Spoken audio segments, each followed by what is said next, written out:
ঢুকেছে। হ্যাঁ মিউট করে দিয়েছে, শুরু করো শুরু করো।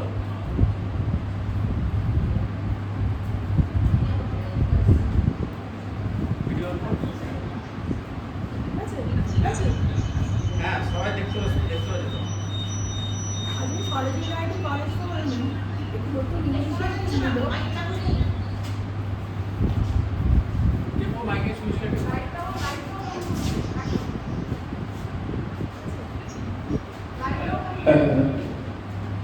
সরজি গাইডে কলেজ ফর উইমেন একটি নতুন ইনিশিয়েটিভ নিয়েছে, পপুলার টক, যেখানে আমাদের ফ্যাকাল্টি মেম্বার্সরা প্রত্যেক মাসে লাস্ট ওয়েডনেসডেতে তাদের পছন্দের একটি টপিক আমাদেরকে বলবেন।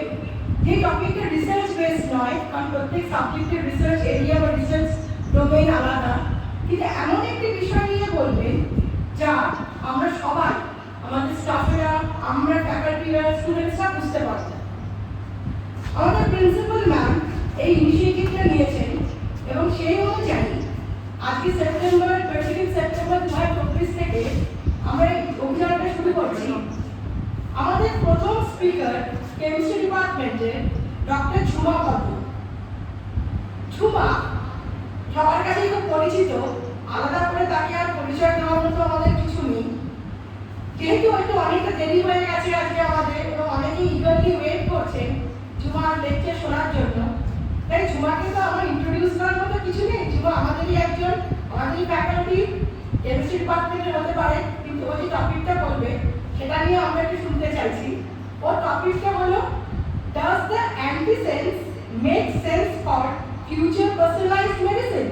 একটা প্রশ্নবোধক মার্ক রয়েছে টপিকটা, তাই আমরা ঝুমার কাছেই ছেড়ে দিই, কারণ আমরা কেউই এই ব্যাপারে খুব ভালো জানি না।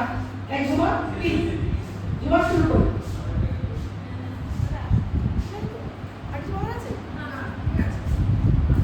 Thank you. Their cultivated questions Faza. আচ্ছা, good afternoon everyone. আচ্ছা, আজকে যেটা আমরা টপিকটা এখানে উপস্থিত হয়েছি একটা টপিক নিয়ে, টপিকের বলছি আমি does the antisense make sense for future personalized medicine? সুতরাং আপনারা এই টপিকটা দেখে বুঝতে পারছেন যে আপনাদের কাছে আমি একটা কোশ্চেন নিয়ে হাজির হয়েছি। দেখা যাক এই কোশ্চেনটার উত্তরটা আমরা কতটা পাই, বা আমাদের সোসাইটি, আমাদের এনভায়রনমেন্ট, আমাদের দেশ, আমরা এই উত্তরটা দিতে পারি কিনা, বা কতটা গ্রহণযোগ্য এই কোশ্চেনটা। গ্রহণযোগ্য তখনই হবে যখন এর ফ্রুটফুল কোনো রেজাল্ট আমরা পাবো। দেখা যাক কি আমরা শুরু করতে পারি। আমাদের চারিপাশে যা কিছু লিভিং অর্গানিজম আছে, যেখানে সেল আছে, সমস্ত জায়গায় the central dogma of molecular biology is DNA makes RNA makes protein. এটা হচ্ছে বলে না পৃথিবীতে কোনো কিছু চিরসত্য নয়, কিন্তু চিরসত্য একটা কথা আছে, সেটা হলো DNA makes RNA, RNA makes protein. এটা যদি না থাকতো, এটা সব কেমন একটু আত্মার মতো নেই। এটা আছে মানে আমরা বেঁচে আছি। হয়তো আত্মা জিনিস যদি কোনো কিছু হয় তাহলে হয়তো এটাই, এই সেই ডেফিনেশন, সেটা হলো সেন্ট্রাল ডগমা মলিকুলার বায়োলজি। আমি এই লাইনটা শিখেছিলাম during my MSc from professor Tanmoy Pathak at IIT Kharagpur. তখন আমি লাইনটার তো মানে বুঝিনি, তখন আমাদের কাইন্ড অফ কোশ্চেনের মতো আসতো যে the central dogma molecular biology, DNA makes RNA, RNA makes protein, explain. তখন যত বুঝিনি, তখন আমরা জানতাম না আমাদের কি ব্যাপার না ব্যাপার। যেমন এই মুহূর্তে সবার মনে হচ্ছে অ্যান্টিসেন্সটা কি, আর এই পার্সোনালাইজড মেডিসিনটা কি, কি খায় না মাথায় দেয়, নাকি ভুল করে ইনস্টেড অফ ননসেন্স অ্যান্টিসেন্স লিখে ফেলেছে, ব্যাপারটা কি? সেই রকমই তারই কিছু উত্তর নিয়ে হাজির হয়েছি আমি এখানে। আর এই উত্তরটা দেওয়ার আগে আমি একটা ছোট্ট ঘটনা শেয়ার করছি আপনাদের সাথে। আজ থেকে 22-23 বছর আগে যখন আমি ক্লাস 9-এ পড়ি, তখন আমাদের না রচনা আসতো। রচনা লিখতে হতো বিজ্ঞান আশীর্বাদ না অভিশাপ। এই রচনা আমাদের উত্তর লিখতে হতো, যারা ওই সময়কার মাধ্যমিক উচ্চ মাধ্যমিক আছে তারা সবাই জানে। এই উত্তরে আমার অনেক তখন উত্তর ক্লাসে রচনা লিখেছি। তো সেই সময় আমার মনে আছে, আমার তখন যে ক্লাস টিচার, আপনি বাংলা ডিপার্টমেন্টে ছিলেন, তো উনি বলেছিলেন যে আমি গ্রামের স্কুল থেকে পড়াশোনা করেছি, তো উনি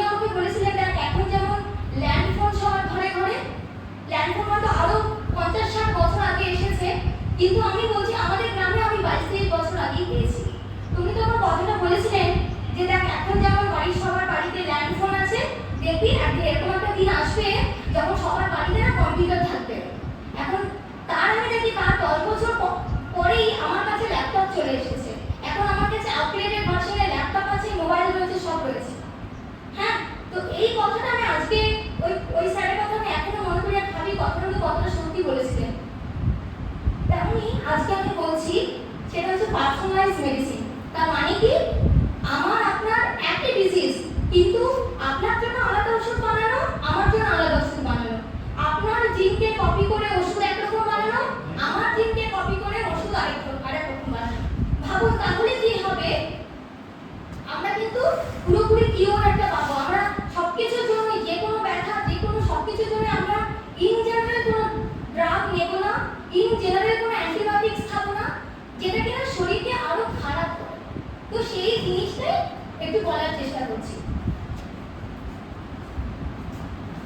আচ্ছা, আমি আগেই বলেছি এই কথাটা যে DNA makes RNA, RNA makes protein. তো এখন আমরা দেখাবো যে এই যে যখন আমরা ট্র্যাডিশনাল ড্রাগ মানে কিছু জ্বর হলো সবাই আমরা প্যারাসিটামল খেলাম, বা যখনই কোনো কারো ক্যান্সার হলো কোনো কিছু হলো, তখন আমরা ডাক্তার তো অত যখন একটা পেশেন্ট যায় সবাই তো প্রেসক্রাইব করে মেডিসিন দেয় না। In general for breast cancer doxorubicin for everyone. আমরা কিন্তু সেখানে কিন্তু কোনো সায়েন্স নেই, কোনো রিসার্চ নেই। উই আর মানে কাইন্ড অফ গিনি পিগ ডক্টরদের কাছে। সবাই কিন্তু আমরা ডক্সিরোবিসিন নিচ্ছি। আমরা জানি না যে আদৌ মানে আমার ব্রেস্ট ক্যান্সারের জন্য আমার জন্য ডক্সিরোবিসিন উপকারী নাকি আমার জন্য অন্য কি উপকারী, সেটা কিন্তু আমি জানি না আদৌ এটা আমার কাজ করছে কিনা। আর একটা টাইমলাইন বেঁধে দেয় 3 ইয়ার্স 4 ইয়ার্স 5 ইয়ার্স, মেটাসিস চলে গেলে বাস আমরা আর কিছু করতে পারবো না। আগে আসেননি কেন? এটা তো কতগুলো কথা ইন জেনারেল আমার মনে হয় যাদের বাড়িতে ক্যান্সার পেশেন্ট আছে বা এটা আমার মনে হয় এটা এখন মোরালে সবার ঘরে ঘরে সবাই জানে কথাটা, কিন্তু এর সলিউশন কি? আচ্ছা, এবারে বলে রাখি এই যে আগেই বলেছি সেন্টার ডগমা মলিকুলার বায়োলজি চিরসত্য একটা জিনিস, DNA makes RNA, RNA makes protein. তার মানে কি এটা হচ্ছে নরমাল, ভালো মানুষের ক্ষেত্রেও হচ্ছে, খারাপ মানুষের ক্ষেত্রেও হচ্ছে, সমস্ত মানুষের জন্য হচ্ছে।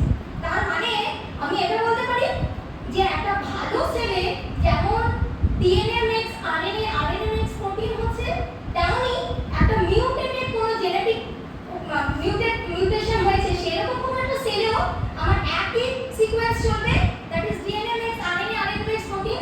শুধু সেখানে কি হবে যে mutated DNA makes mutated RNA and mutated RNA produce dysfunctional protein। কিনা যে প্রোটিনটা বা যেটার জন্য আমার শরীরটা খারাপ সেটা একটা কিছু ব্যাপার। আচ্ছা, এরপরে দেখুন ট্র্যাডিশনাল ড্রাগ কি করে, এই যে প্রোটিনের স্ট্রাকচারগুলো দেখছেন, প্রোটিনের স্ট্রাকচার এই ট্র্যাডিশনাল ড্রাগ কি করে বিভিন্ন প্রোটিন ফোল্ডিং এ গিয়ে ওরা বাইন্ড করে প্রোটিনের যা কাজ করার সেই কার্যকলাপকেও কি করে হ্যাম্পার করে। হ্যাম্পার বলে কি হলো, হ্যাম্পার করার পর ওর প্রোটিন লেভেলটা আস্তে আস্তে কমে গেল। কিন্তু একটা জিনিস তো বুঝতে হবে, প্রোটিন লেভেল কমে গিয়ে এটা আমি বুঝলাম যে আমার 99.99% প্রোটিন লেভেল আমার কমে গেছে, আই এম কিওর নাও। কিন্তু একটা জিনিস তো ভুলে চলবে না, সেটা হচ্ছে এই যে মিউটেটেড ডিএনএ বসে আছে, সেই মিউটেটেড ডিএনএ থেকে কন্টিনিউয়াসলি মিউটেটেড আরএনএ তৈরি হচ্ছে, সেই আরএনএ থেকে আমার ডিসফাংশনাল প্রোটিন তৈরি হচ্ছে। তো হতে পারে আমি 99.99% মেরে দিয়েছি, আরে আমার মা তো বেঁচে আছে, এর তো আর কোনো অসুবিধা নেই, এ তো সঙ্গে সঙ্গে আবার প্রোটিন প্রডিউস করে যাবে, তাই না? তো আমাদের কি করতে হবে, হ্যাঁ এরপরে টার্গেট হচ্ছে যে যদি এরকম করতে পারি আমরা যদি এই মাদারকে মেরে ফেলতে পারি তাহলে কিন্তু আমাদের ভয়টা কমে গেল, বাস কেল্লা হতে কাইন্ড অফ। কিন্তু মুশকিলটা হলো সবই তো বুঝলাম আমার আর কোনো অসুবিধা হবে না, আমি একটা বাজার থেকে ড্রাগ নেব, আমি খেয়ে নেবো, আমার যা কিছু ডিজিজ আছে জেনেটিক্স সেটা আমার সেরে গেল। কিন্তু মুশকিলটা হলো যে who will bell the cat, বিড়ালের গলায় ঘন্টাটা বাঁধবে কেন, সেটা হচ্ছে সবচেয়ে বড় প্রশ্ন। আচ্ছা দেখা যাক তাহলে কি হয়েছে, শুরু কিভাবে করা যায়। এটা হলো ট্র্যাডিশনাল ড্রাগ। তাহলে কি করে আমার এই যে করেসপন্ডিং যে প্রোটিন ফোল্ডিং বা বিভিন্ন জায়গায় আছে প্রোটিনের ফাংশনকে নষ্ট করে। আর আমি বলছি তারও এক স্টেপ আগের কথা, অ্যাকচুয়ালি আমি বলছি না, সায়েন্টিস্ট এটা নিয়ে রিসার্চ চলছে, স্টিল এটা 75 ইয়ার্স এর রিসার্চ করতে পারি আমরা। তাহলে এই যে মাদার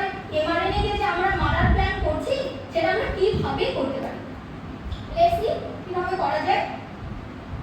তাই জন্য আছে অ্যান্টিসেন্স টেকনোলজি। আমি ওই যে আগে বলেছিলাম যে অ্যান্টিসেন্স খায় না মাথায় দেয়, তাহলে এই অ্যান্টিসেন্সটাই আমি এখন বলছি। তাহলে অ্যান্টিসেন্সটা কি?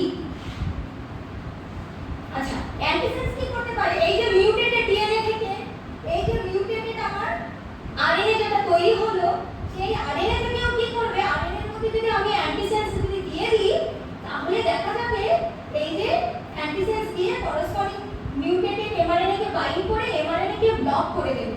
তার ফলে কি হবে, যে কোনো প্রোটিনের সিনথেসিসই হবে না, ব্যাস। আর এমআরএনএ হচ্ছে এই পোরশনটা যদি মানে একটা যদি বিশাল বড় মানে এখান থেকে চাঁদ অবধি যদি একটা দড়ি থাকে, তার দড়ির যদি আমি একটুখানি দড়ি যদি কেটে ফেলি, তাহলে কি দড়িটার কোনো ফারাক পড়ে না। সেরকম এমআরএনএ আরএনএ এগুলো হচ্ছে লম্বা দড়ির মতো, যেটা টানলে ওইটুকু জিনিস জেনেটিক মেটেরিয়াল আমাদের বডির সেলের ভেতরে ঢোকা থাকে, যেটার দৈর্ঘ্য মিনিমাম আমাদের 8 থেকে 4 অবধি। তাহলে আপনি ভাবুন না, আপনি একটুখানি কেটে দিতে কোনো অসুবিধা নেই, কোনো অসুবিধা নেই। ওকে, তাহলে আর সেটা এরা আবার নতুন করে এই যে ডিএনএ আছে সেখান থেকে আমরা তৈরিও করে দিতে পারি, কিন্তু আমি এক স্টেপ এগিয়ে গেলাম। আচ্ছা, তাহলে আমি এই যে বুঝলাম অ্যান্টিসেন্স গুলো হলো। তাহলে অ্যান্টিসেন্সের গল্পটা কি? অ্যান্টিসেন্স গুলো হলো শর্ট স্টেজ অফ অলিগোনিউক্লিওটাইড। এগুলো হচ্ছে কেমিক্যালি সিনথেসাইজ কিছু জিনিস, মানে ডিএনএ তো আমাদের বডির ভেতরে আছেই, আমরা সবাই জানি, ঠিক আছে। কিন্তু মুশকিল হচ্ছে আমি এই যে এত কথা বলছি অ্যান্টিসেন্স দিয়ে আমি একে ব্লক করব, তাকে ব্লক করব, এই করব সেই করব, কিন্তু মুশকিল হচ্ছে আমি করবোটা কি করে? আমার তো মলিকিউলটাকে দরকার। সেই মলিকিউলের জন্য কি হয়েছে, প্রথমে এই রিসার্চটা শুরু হয় 1955 সালে। প্রফেসর মাইকেলসন অ্যান্ড টড ওরা প্রথম এই ডিএনএ সিনথেসিস করেন ইন টেস্ট টিউব। তারপর টডের স্টুডেন্ট 1978 সালে, আমরা সবাই জানি তাকে, প্রফেসর হরগোবিন্দ খুরানা, উনি কিনা একটা এন্টায়ার একটা ডিএনএ সিকোয়েন্স তৈরি করেছিলেন ইকোলাই এর বাই করসপন্ডিং। স্যার আসুন প্লিজ।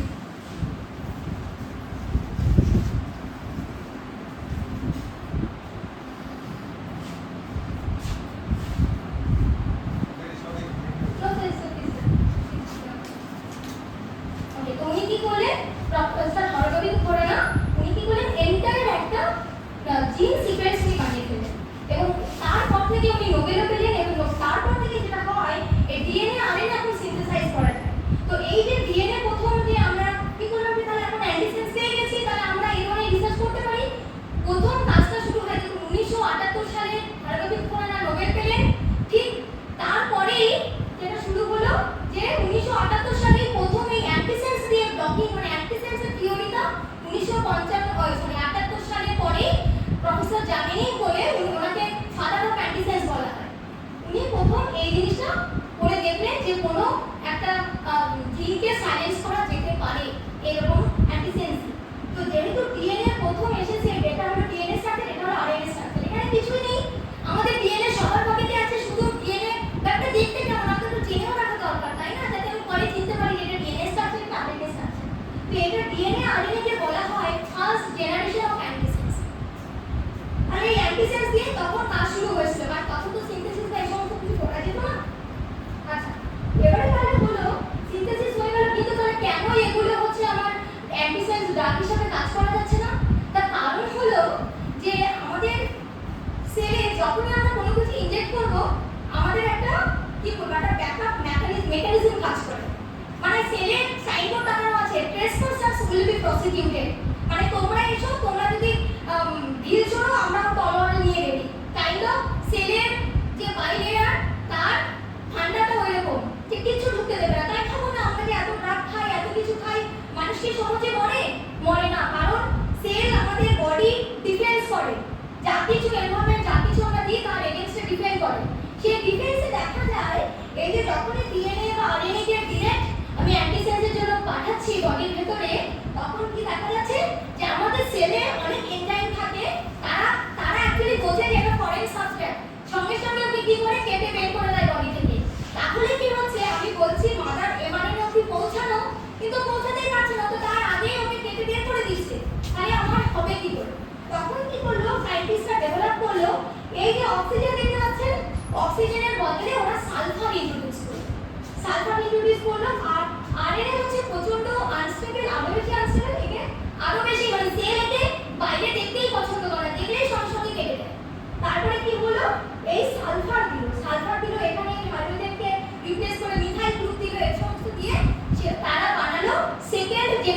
অ্যান্টিসেন্স। তাহলে ফার্স্ট জেনারেশন ডিএনএ, দেন মডিফাইড ডিএনএ কে গেল second generation of antisense. Second generation of antisense specially Thyro RNA, এখানে থাইরো আরএনএ দিয়ে অনেক মানে দুটো ড্রাগ বাজারে অ্যাভেলেবল, কিন্তু টক্সিসিটির জন্য এফডিএ তুলে নিতে বাধ্য হয়েছে। দেখা যাচ্ছে যে এর এত টক্সিসিটি, হ্যাঁ এত টক্সিসিটি যে কার্ডিয়াক অ্যারেস্টটা বেশি হচ্ছে। মানে আমি ওষুধ খাচ্ছি হয়তো ক্যান্সারের জন্য, উল্টে আমার হয়ে গেল কার্ডিয়াক অ্যারেস্ট। তাহলে আমার লাভটা কি, তাই না?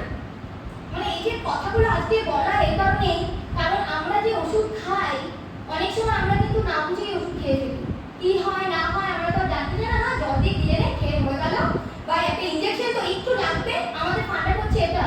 কিন্তু ওষুধ খেলে যে কি প্রবলেম হতে পারে, কি ক্ষতি হতে পারে, সেটা আমাদের জানা দরকার, আমাদের সবার জানা দরকার, আর এটা খুব দরকার। আচ্ছা, তারপরে কি হলো, অনেক এক্সপেরিমেন্ট করে দেখা যাচ্ছে যে কোনো কিছুতেই কোনো লাভ হচ্ছে না, কোনো অ্যান্টিসেন্স টিকছে না, কোনো সব অ্যান্টিসেন্সের কোনো কোনো প্রবলেম আছে। তারপর কি করলো, 1999 সালে, 25 বছর আগেকার গল্প, 25 বছর আগে প্রফেসর সামারটন আর ওয়েলার ওরা এই মরফুলিনও একটা অ্যান্টিসেন্স বানাবে। এখানে আর কিছু নেই, লাইপোজিনটাকে রিপ্লেস করে দিচ্ছে 6 মেম্বার ইনহিবিটর।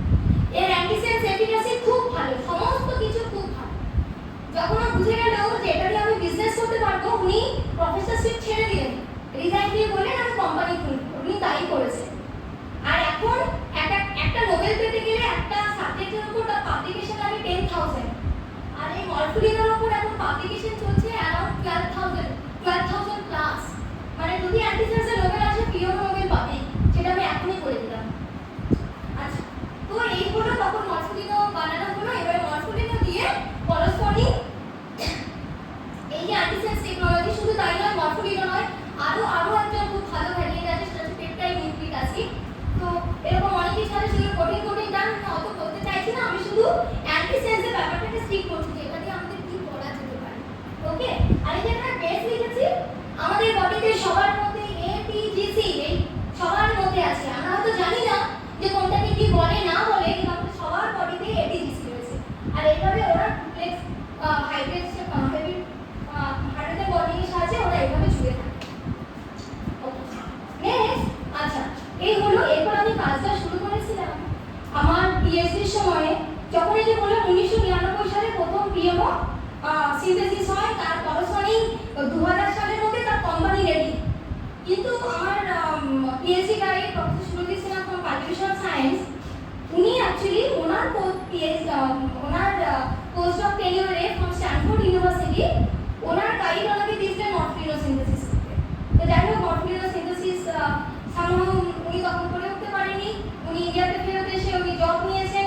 তারপরে ওনার 7-8টা স্টুডেন্ট বেরিয়ে গেছে। তারপরে আমি ঢুকেছি, কেউই বানায়নি, বা কারো দেখলো যে বানাতে গেলে শুধু সময় নষ্ট, কেউ বুঝবেও না কি করবে না হবে, কোনো দরকার নেই, আমার পাবলিকেশন হবে না, ছেড়ে দাও স্যার, অন্য প্রজেক্ট দিন, আমি অন্য প্রজেক্ট করবো, আমি এই প্রজেক্ট করবো না। স্যার আমাকে পেয়েছেন, স্যার আমাকে একদিন বললেন যে এই মলিকিউল যদি না বানাতে পারো, কথাটা আমার খুব গায়ে লেগেছিল আসলে। মানে আমি এখনো বলি অ্যাকচুয়ালি, তাহলে যাও হাড়ির ভাত রান্না করো, বা এরকম কিছু একটা কথা বলেছিলেন। তো আমার কথাটা খুব মনে হয়েছিল যে আমার এত ট্রেনিং কেমিস্ট্রির এতটুকু শিখেছি, দেখি না কি হয়। আলটিমেটলি কম্পাউন্ড আমি বানিয়েছিলাম। এই যে আমি বললাম না যে কোম্পানি খুলেছে সামারটন, এই যে তার নাম হচ্ছে টিনরুল এলএলসি। প্রথমে গেলেই বুঝতে পারবেন, মোটামুটি এই কম্পাউন্ডের আমরা কিনতাম পিএইচডি টেনরে 300 ন্যানোমোল, 2 থেকে 3 মিলিগ্রামের কম্পাউন্ডের দাম, আমি আজ থেকে 12 বছর আগে বলছি, তখন আমরা কিনতাম প্রায় 80,000 টাকা দিয়ে। এখন দামটা কিছু মানে অ্যাটলিস্ট ডাবল হয়েছে, কারণ ডলারের দাম বাড়ছে। ঠিক আছে, ওকে। তখন আমাকে কি বলেন যে না, তোমাকে যদি পিএইচডি করতে হয় তোমাকে এই মলিকিউলেই করো। আমিও নাচর বান্ধব, হ্যাঁ দেখি না কি আছে, বানিয়ে ফেললাম অ্যান্টিসেন্স। এই মরফুলিন অ্যান্টিসেন্স মতো আমি সিনথেসিস করতে শিখলাম। সিনথেসিস করে আচ্ছা, এবার আমি কি করে বুঝবো যে অ্যান্টিসেন্স যেটা বানিয়েছি আদৌ অ্যান্টিসেন্স কিনা না অন্য কিছু? সেটা তো আমাকে এক্সপেরিমেন্টালি প্রুভ করতে হবে, তাই না? আমি তো যা কিছু নিয়ে তাকে বলতে পারি না যে মাস মিলে গেছে, দেখুন আপনি যা কিছু নিয়ে, কারণ ওখানে ম্যানিপুলেশনের জায়গা আছে। আমি বলতে পারি যে না স্যার এটাই মরফুলিন, আপনি বিশ্বাস করছেন না, আমি কি করবো? আমাদের এক্সপেরিমেন্টাল প্রুফ দরকার। সেই জন্য কি করলাম, আমি এই জিন সিকোয়েন্সটা সিনথেসিস করেছি। এটা এখানে দেখছেন 25টা বেস আছে, 25টা বেস। এখানে একটা মলিকিউল আমি দেখিয়েছি। এই মলিকিউলটা বানাতে আমার তখন সময় লেগেছিল প্রায় 15 দিন, আর আমি 15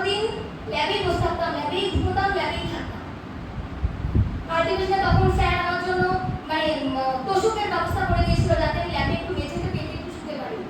এটা বানিয়েছিলাম। তারপরে আমাদের যেটা আছে জিমনাফিশ এমব্রায়ো কালচারের ফেসিলিটি তখন স্যারকে দিয়ে আনিয়েছিলাম।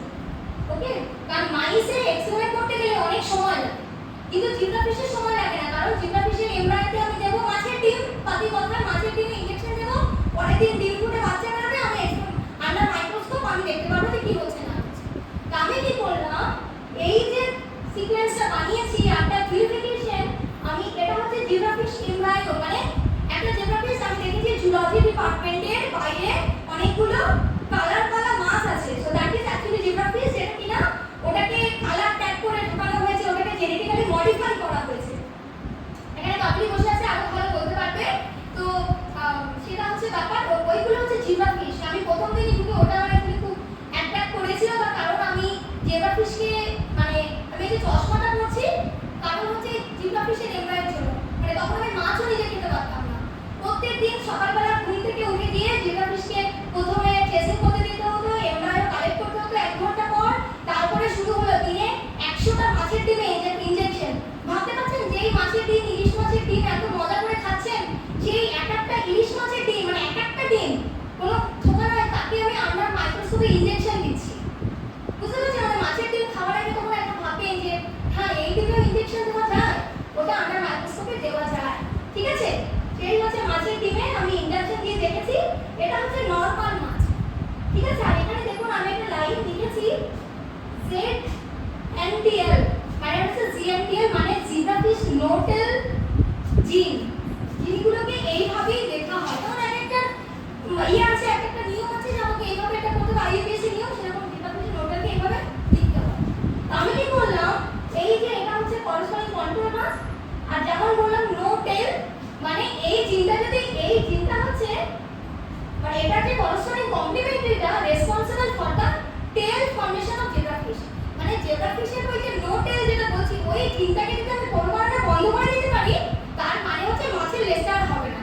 ভাবুন আমি একটা এমব্রায়োকে মানে যে মায়ের গর্ভে আছে আমি তাকে মানে আমার এই যে হাতটা যে হচ্ছে এই হাতটার জন্য একটা স্পেসিফিক্যালি একটা জিন রেসপন্সিবল, আমি যদি সেই জিনটাকে যদি লকডাউন করে দিই তাহলে কি আমার হাতটাই হবে না, তাই তো? Kind of the same thing আমি কি করলাম, এই মরফোলিনো মাছের ডিমে ইনজেকশন করেছি। দেখুন যেমন বলেছি মাছটা হয়েছে শুধু লেজটাই না, এই যে মাছ এটা হচ্ছে একদিন 1 ডিগ্রি একটা ছবি, এটা হচ্ছে 3 ডিগ্রি, মানে 3 দিন পর এটা মাছের এমব্রায়ো ফুটে যেমন মুরগির ডিম ফুটে বাচ্চা বেরোয় সেরকম মাছের ডিম ফুটে বাচ্চা হয়। এটা হচ্ছে একদিন পরের ছবি। দেখুন এর লেজ এই এতটা লেজ, আর এর তো লেজই নয়, আর এটা যখন বড় হচ্ছে এই যে এইভাবে দেখুন এই যে মাছের হালকা করে দেখতে পাবেন যে এটা মাছের যে এগুলো পাট না, তাই তো? তিনটা দেখুন এখানেও আছে, কিন্তু খালি লেজটাই নেই। তাহলে কি মজা, তার মানে আমরা কি পেলাম প্রুফ অফ কনসেপ্ট যে অ্যান্টিসেন্স দিয়ে আমি এই যে বানিয়েছি অ্যান্টিসেন্স দিয়ে আমি জিন নকডাউন করতে পারি। তার মানে কি আমি ওই যে বলছিলাম mutated DNA gives mutated mRNA, mRNA gives dysfunctional protein, তার মানে কি আমি ওই অবধি পৌঁছাতে পারছি। ওকে, এখানে অনেক রিসার্চ হয়েছে, এটা নিয়ে আমার গোটা পিএইচডি থিসিস। তো আরো যদি মনে হয় যে শুনবো অন্য কোনো দিন বলা যাবে, কিন্তু আজকে আর এটা বললাম না। আমি শুধু বলতে চাইছি যে অ্যান্টিসেন্স আই ক্যান সিনথেসাইজ। আর যখন হ্যাঁ আরেকটা কথা বলে রাখি, আফটার জিনটুল কেউ যদি হাতে কলমে মরফোলিনো বানিয়ে থাকে, I was the second person in the world যে কিনা মরফোলিনো বানিয়েছে। তো এই যে এত কথা বলছি মরফোলিনো দিয়ে এই হয় বা অ্যান্টিসেন্স দিয়ে এই হয়, তো তার কিছু অ্যাপ্লিকেশন আমি আজকে অ্যাপ্লিকেশনের গল্প আমি কিছু বলবো। অ্যাপ্লিকেশনটা কি প্রথমে বলছি, ডুশেন মাসকুলার ডিস্ট্রফি, তারপর ক্যান্সার ট্রিটমেন্টে কিভাবে কাজে লাগতে পারে, অটিজমে কিভাবে হেল্প করতে পারে। অটিজম আপনারা সবাই জানেন মানে that is no cure basically. Then how we can make personalised antibiotics, যেটা কিনা আজকের দিনে আমাদের দাঁড়িয়ে ভীষণ ভাবে দরকার, তাই না? প্রত্যেকটা মানুষের আপনার করোনা কিছু না কিছু প্রবলেম হচ্ছেই। তো যাই হোক আমি ভ্যাকসিনের কথা আজকে আর বলছি না, কিন্তু অ্যান্টিবায়োটিক্স অবধি আমি বলবো। তাহলে প্রথমেই বলি এই ডুশেন মাসকুলার ডিস্ট্রফিটা। ঠিক আছে, ডুশেন মাসকুলার ডিস্ট্রফি হলো একটা জেনেটিক ডিসঅর্ডার, যার জন্য ওই যে বলছিলাম যে ডিএনএ মেক্স আরএনএ, আরএনএ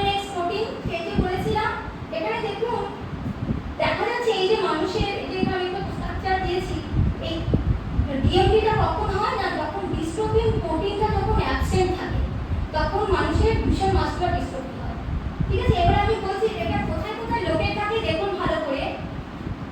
ঘাড় থেকে শুরু হয়, ঘাড় থেকে শুরু হয়, মানুষের হাতের এই অবধি থাকে, আপ টু লাংস অবধি আসে। ঠিক আছে, দেন এই পার্ট অবধি ওর বডিতে ঠিকঠাক থাকে, তারপর আবার শুরু হয় হাতে এখানে। তার মানে দেখুন ভালো করে একটু বোঝার চেষ্টা করুন। ধরুন আমি হাতটা নাড়াতে চেষ্টা করছি, আমি হাতটা নাড়াতে পারবো না কারণ আমার কাছে ডিস্ট্রোফিন প্রোটিনটা নেই, আমি কিন্তু অলরেডি আমার বডি কাজ করছে না। ঠিক আছে, এবার আপনি বলছেন ঠিক আছে হাত নাড়াতে না, পা নাড়াও। আমার পায়ে আমার তো ঠাই কাজ করে না, আমি কিভাবে কাজ করবো, আমি উঠবো কি করে, আমি দাঁড়াবো কি করে, আমি কিন্তু দাঁড়াতেও পারছি না। ঠিক আছে, উঠতে বলতে হবে না, তুমি হুইল চেয়ারে বসে থাকো, খাবার দাবার দিচ্ছে তুমি বেঁচে থাকো। আমি যে খাবার খাবো, খাবার খেয়ে আমি যে খাবারটা চেবাবো, আপনারা সবাই একবার চেষ্টা করুন, দেখুন খাবারটাকে চেবাতে কিন্তু মাসেল লাগছে। খাবারটা আমি গিলছি, দেখুন গলার মাসেল লাগছে, আমার গলা তো ব্লক, আমি কিভাবে চেবাবো, কিভাবে আমি খাবারটাকে পাস করবো বডিতে? কখনো ভেবেছেন কি এটা? আমার মনে হয় কেউই কথাটা ভাবেন। কিন্তু একবার দেখুন যে একটা সিম্পলি একটা মিউটেটেড জিনিস, একটা ছোট্ট জিনিস কি করতে পারে। আচ্ছা, এইবারে ডিস্ট্রফিটা কাদের হয়? ডিস্ট্রফিটা কাদের হয় এখানে বলে রাখি। আমি এই যে এখানে একটা নাম্বার দিয়েছি 1 in 3500 পিপল, তার মানে এটা হচ্ছে আমি আজকের দিনে দাঁড়িয়ে আজকে ইন্ডিয়া রেট বলছি, আমাদের ইন্ডিয়াতে অ্যারাউন্ড 15,000 এই ডিএমডি পেশেন্ট আছে, যারা কিনা রেজিস্টার্ড ডিএমডি পেশেন্ট। গ্রামের লোকেরা তো জানেই না, মানে আমি এই রিসার্চ করার পর আমি জানতে পেরেছি আমার গ্রামে একটা বাচ্চা আছে যার কিনা ডিএমডি। কিন্তু আমি কি করে আমি মানে বোঝাবো কি করে বা তাকে বলবো কি করে? তো আজকে আমার টকটা বেসিক্যালি ওই অবধি যাতে একটু অ্যাওয়ার করা যে মানুষের কি হতে পারে না হতে পারে সেই অবধি।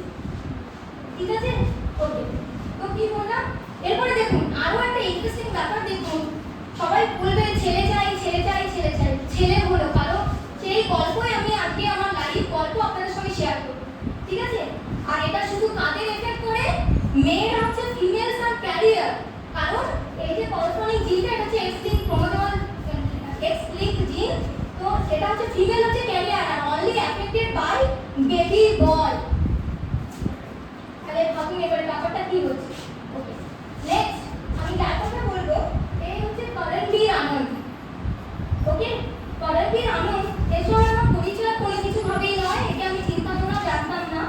এর বাবা মা যখন জানতো যে ইন্ডিয়াতে মরফুলিনো ড্রাগ, ওই যে বললাম ট্রিপুল সাইরাপটা কোম্পানি অলরেডি হচ্ছে ওরা ক্লিনিক্যাল ট্রায়ালে নিয়ে গেছে, কিন্তু সেই ক্লিনিক্যাল ট্রায়াল অবধি যাওয়ার মতো ওদের ক্ষমতা নেই। ঠিক আছে, ওনারা ব্যাঙ্গালোরে ওনাদের বাড়ি, তো ওনারা কি করলেন, ওনারা যখন জানলেন যে মরফুলিনো দিয়ে যখনই সার্চ করছে ডিওএলআর এর পর সামাটোনের পর একমাত্র আমাদেরই পেপার দেখায়, তো ওনারা কিন্তু ব্যাঙ্গালোর থেকে এই মা বাবা ব্যাঙ্গালোর থেকে কিন্তু একদিন অল অফ সাডেন দেখে আমাদের ল্যাবে দুজন কাপল মানে দুজন এসে উপস্থিত। আমরা বললাম কি ব্যাপার না, তোমার পেপার দেখেছি, তুমি তোমার স্যার কোথায়, তুমি কোথায়, তুমি কে? আমি ও তোরে তোমার পেপারই দেখেছি, আচ্ছা তুমি কি আমার এই ছেলেটাকে বাঁচাতে পারবে? আমি একটা ডাক্তার, ওই কথাটা শুনে না আমি সেদিন দরকার করে কেঁদেছিলাম, আমি বাঁচানো কে না, তুমি একটু ইনজেকশন দিয়ে দাও, ওষুধটা বানিয়ে দিয়ে দাও, আমার ছেলেটা বেঁচে যাবে। ওকে, তার আগে কথাটা শুনে আমি সত্যি বলছি আমি সেদিন সেই মোমেন্টে দাঁড়িয়ে আমি কেঁদে ফেলেছিলাম যে এরকম কখনো কথা আমাকে শুনতে হয়নি যে কিনা নিজে আমি আমার 12 সময় ব্যাঙ কাটতে গিয়ে ব্যাঙের রক্ত দেখে আমি অজ্ঞান হয়েছিলাম, তারপরে আমি মেডিকেল পরীক্ষাও দিইনি, সেখানে এসে তাকে শুনতে হচ্ছে যে তুমি আমার ছেলেটাকে বাঁচিয়ে দাও। কথাটা শুনে আমি মানে সত্যি কথা বলছি আমি জানি না, আমি তখনও বুঝতে পারিনি যে অ্যান্টিসেন্স কি, মরফুলিনো কি, ব্যাপারটা কি, এত তার কিসের ইম্পর্টেন্স। তো তারপর কি করলাম, তো শুরু হলো। তো এই যে এনাদের পেছনে একটা বাড়ি বোঝা যাচ্ছে না ভালো, এই বাড়িটা হচ্ছে তখনকার প্রফেসর সিএনআর রাও এর বাড়ি। মানে এটা হচ্ছে ব্যাঙ্গালোরের ডলার্স কলোনিতে ওনাদের বাড়ি, আর ওখানে আপনারা ডিস্ট্রফি অ্যানালাইসিস রিসার্চ ট্রাস্ট বলে আপনারা গুগলে করলে দেখতে পাবেন এই এনজিওটার ডিটেলস দেওয়া আছে। সিএনআর রাও এতটাই উৎসাহী ছিলেন তখন, ওনার পুরো নিজের বাড়িটা উনি ল্যাব বানানোর জন্য দিয়ে দিয়েছিলেন। আর আমি তখন আমি ওনাদের সাথে গেছিলাম ওখানে ছেলেটাকে, তখন ছেলেটা 16 বছর বয়স, 2000 সালে জন্ম, আমি 2016তেই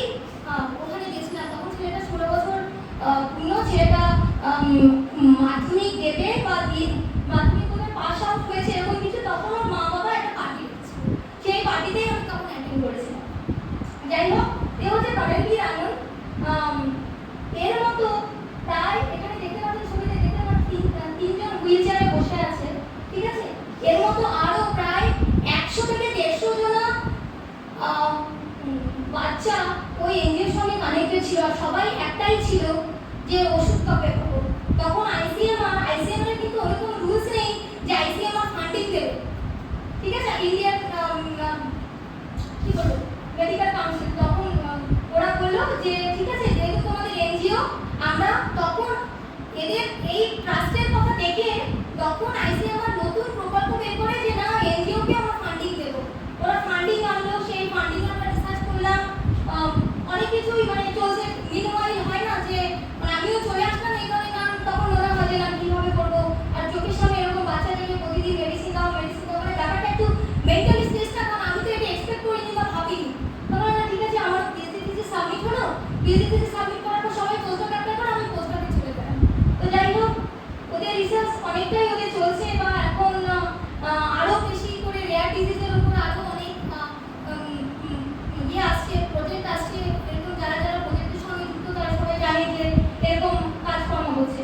করণবীর আনন্দ, যাই হোক, আমি একদিন তখন সেদিন আমি কলেজে 16 নভেম্বর 2022 অলিভার সানের ইনি হচ্ছে প্রিন্সিপাল সায়েন্টিস্ট ওখানকার, ডক্টর অরুণ। তো উনি আমাকে খবর দিলেন যে ঝুমা, করণ ইজ নো মোর।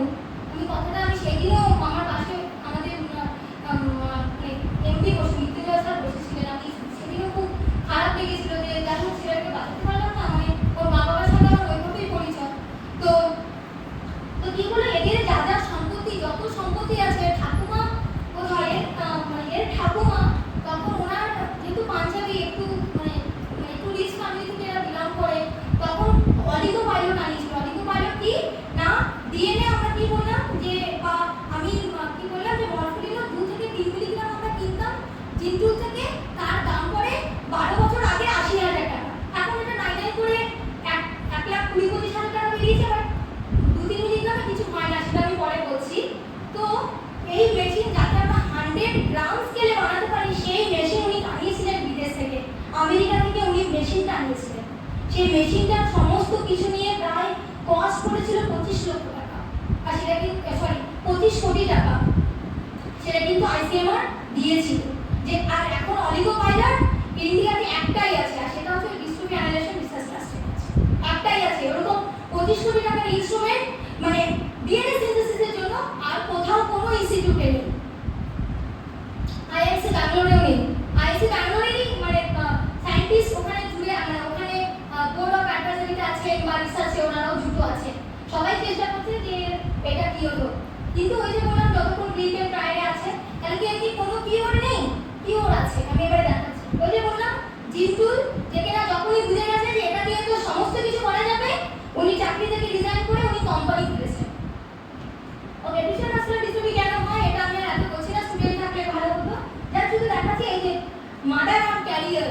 ওকে, তো সেই জন্য যেটা আমার মনে হয়, যখন কোনো ফিমেল যখন কনসিভ করে, অ্যানোমালি স্ক্যানটা ইজ ভেরি ইম্পর্টেন্ট। আমরা হয়তো বুঝি না, ডক্টর বলে দেন না নেগেটিভ আছে, আমরা ভাবিও না, কিন্তু যখন আমি কনসিভ করি, আমি যখন অ্যানোমালি স্ক্যানটা করেছিলাম, তখন আমি জানি এই অ্যানোমালি স্ক্যানটা কেন করা হয়।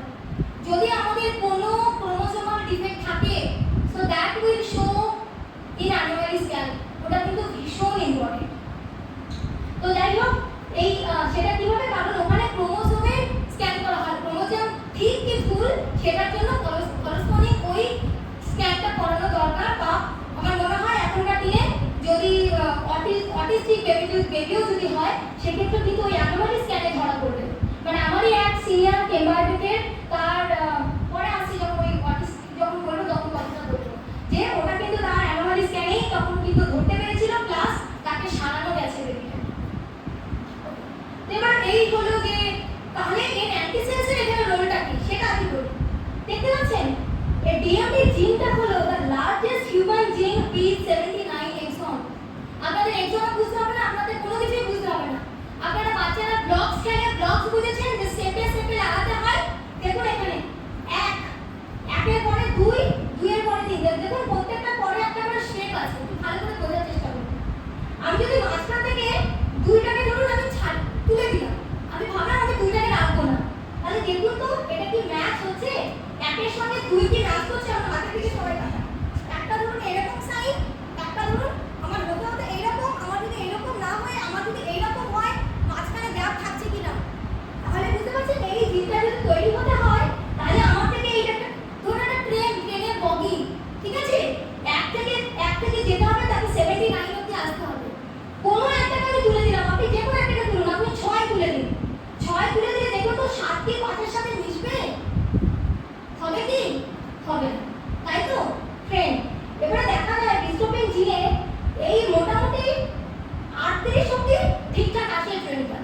ঠিক আছে?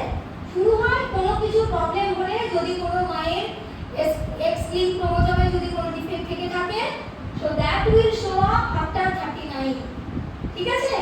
এবারে যদি 30 আমার ট্রেনটা যেতে হবে 79 অবধি, আমার যদি 38 এর পর যদি থেমে যায় তাহলে কি হবে? মানে মানুষকে ভাবুন 79 বছর বাঁচতে হবে, আমি মাঝখানে 30 বছরে 30টা আমি আউট করে দিলাম, সেটা কি সম্ভব? বা একটা কোনো ট্রেন চলছে, আমি মাঝখানে একটা ট্রেনের বগিকে উড়িয়ে দিলাম, বললাম যা তোকে যেতে হবে না, আমি বাকি বগি নিয়ে যাব, ট্রেনটা কি যাবে? ব্যাপারটা হচ্ছে একই জিনিস। ভাবুন এবার এখানে যেটা হচ্ছে, মেইনলি যেটা হয় এক্সন 45 অমিট থাকে, মানে ডিলিট থাকে অ্যাকচুয়ালি। তখন কি হয়, ট্রেনটা আগে যায় না, 79 অবধি যায় না, ট্রেনটা স্টপ হয়ে যায়। ওই যে আমি বলেছিলাম ডিস্ট্রোফিনটা হলো ডিসফাংশনাল প্রোটিন, তো কি হলো এই জায়গায় বন্ধ হয়ে গেল। ওকে, তারপরে আবার কি হলো, এই যে এক্সন 51টাকে আপনি তুলে দিন, দেখুন তো এখানে 50 আর 52 ম্যাচ করবে? করবে না। আপনি তারপরে চলে আসুন 53 তে, 53 তে দেখুন ম্যাচ করবে না। তাহলে এর উপায়টা কি?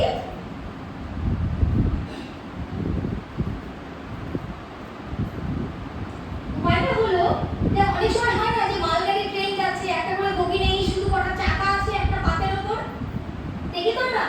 আমরা যদি সেরকম একটা পাত বানাতে পারি শুধু চাকা দিয়ে, আমার দরকার নেই বগি, আমি শুধু চাকা বানালাম, যাতে ইঞ্জিন আর একদম লাস্ট যদি ঠিক থাকে, তাহলে তো আমার ট্রেনটা মোটামুটি যাবে। আমি তো অ্যাটলিস্ট খারাপ বুঝতে পারছি, আমি অ্যাটলিস্ট হাওড়া স্টেশন অব্দি এসে আমি কাশিয়ার অব্দি তো যেতে পারি, পারবো তো? সেইটাই আমাদের অ্যান্টিসেন্স এই জিনিসটাই করবে আছে। এখানে কি হবে, ধরুন আমার এই 58টা বন্ধ আছে, আমি করসপন্ডিং 58 এক্সামের জিন সিকোয়েন্স থেকে তার করসপন্ডিং অ্যান্টিসেন্স মরফিনগুলো বানিয়ে আমি যদি ওখানে ইনজেক্ট করতে পারি, ওটা কি করবে, এক্সকিউজ মি, 57 থেকে 59 অবধি ওটা প্লিজ বানাবো, প্লিজ বানিয়ে তো ট্রেনটাকে 79 অবধি নিয়ে যাবে। তাহলে যতটুকু ডিফেক্ট ছিল বাকি অ্যাটলিস্ট চলতে পারবে সে। আর বললাম যখন এটা শুরুটা কখন হয়, বাচ্চা যখন 2 থেকে 5 বছর অবধি বয়স হয়, তখন মোটামুটি আপনি বুঝতে পারবেন যে বাচ্চাটার প্রবলেম হচ্ছে। প্রথমে সে হাঁটবে না, কথা বলবে, অতটা তার প্রবলেম হবে না, তখন মাসের খাওয়ার অবধি ততটাও যায়নি। কিন্তু তখন কি হবে যে অ্যাটলিস্ট যে ও অ্যাটলিস্ট নড়তে চড়তে পারবে, ঠিক তখন যদি ইনজেকশনটা দেওয়া যায়, তাহলে যেটা আমি বলছি 15-16 বছর বয়স অবধি আয়ু উইদাউট এনি ট্রিটমেন্ট, অ্যাটলিস্ট সেটা ওষুধটা দিলে আমরা বলতে পারবো ওর নিজের ইন্ডিপেন্ডেন্ট লাইফ লিড করতে পারবে। At least we can expect at least 60। অন্য কোনো মর্বিডিটিস না থাকলে সেটা কথা আলাদা। ঠিক আছে, অ্যাটলিস্ট অ্যান্টিসেন্স দিয়ে এইটা লংজিভিটি রয়েছে। নেক্সট, তাহলে ট্রিটমেন্ট কি কিছু নেই? ওই যে বললাম বসে আছে জিন্তুল, যে কিনা যত রকমের পেটেন্ট হয় তত রকমের পেটেন্ট করে এই মরফিনো মলিকিউলটাকে ওরা প্রোটেক্ট করেছে। ঠিক আছে, প্রোটেক্ট করে, তাহলে কি মানে ওদের কথা হচ্ছে তুমি হ্যাঁ কাজ করো, আমাদের থেকে কিনে নিয়ে তুমি কাজ করো, বা তুমি বানাতে হলে নিজে বানাও, আমরা আমাদের কোনো কিছু দেবো, তুমি নিজে করো। ব্যাপারটা হচ্ছে এটা। ওকে, এই যে দেখুন এই তিনটে ড্রাগ, এই গোলোডার্সেন, মেথোডার্সেন এন্ড ক্যাসিমার্সেন, এগুলো FDA অ্যাপ্রুভ দাস 2021 এ এই তিনটের জন্য অ্যাপ্রুভ হয়েছে। এবার আমি প্রথমে একটা কথা বলেছি পার্সোনালাইজড মেডিসিন। এবারে ভাবুন 5টা বাচ্চার এই ডিএমডি ডিজিজটা হয়েছে, 5টা বাচ্চারই কিন্তু একই জায়গায় প্রবলেমটা নয়, সবার কিন্তু এই 51 একজনটা স্কিপ করা নেই, কারো হয়তো আছে 44, কারো 58, কারো 38, কারো অন্য কিছু। তাহলে যার 51 স্কিপ আছে তাকে 44 এর ওষুধ দিয়ে আমার লাভটা কি? তাকে কোনো লাভ নেই, শুধু টাকা যাবে, তাই তো? তাহলে তার জন্য আমাকে করসপন্ডিং মানে পার্সোনালাইজড মেডিসিনটা এখানেই আছে। তাহলে প্রত্যেকটা যদি 5টা বাচ্চা থাকে, 5টা বাচ্চা যদি ডিফারেন্ট একজনের যদি স্কিপ হয়ে থাকে, তাহলে আমার 5টা বাচ্চার জন্য 5টা মেডিসিন লাগে। বুঝা গেল? আচ্ছা, এরপরে দেখা গেছে যে ওয়ার্ল্ডে মানে ওয়ার্ল্ড তো স্ট্যাটিস্টিক্সের উপর চলে, স্ট্যাটিস্টিক্স করে দেখা গেছে মোটামুটি একদম 53, 51, 40, 45 এগুলো স্কিপের 100টা বাচ্চার মধ্যে হয়তো দেখা গেল 10টা বাচ্চা 45 স্কিপ আছে, আরো হয়তো 5টা বাচ্চার আমার 51 আছে, আরো হয়তো 5টা বাচ্চার মতো 53 আছে। তাহলে অ্যাটলিস্ট কি আমি 100টা বাচ্চার মধ্যে 20টা বাচ্চাকে বাঁচাতে পারলাম, তো ওটাও অ্যাটলিস্ট কম কিছু নয়, তাই তো? তো ওরা ওষুধ বানিয়েছে। দেখুন এই যে ওষুধগুলো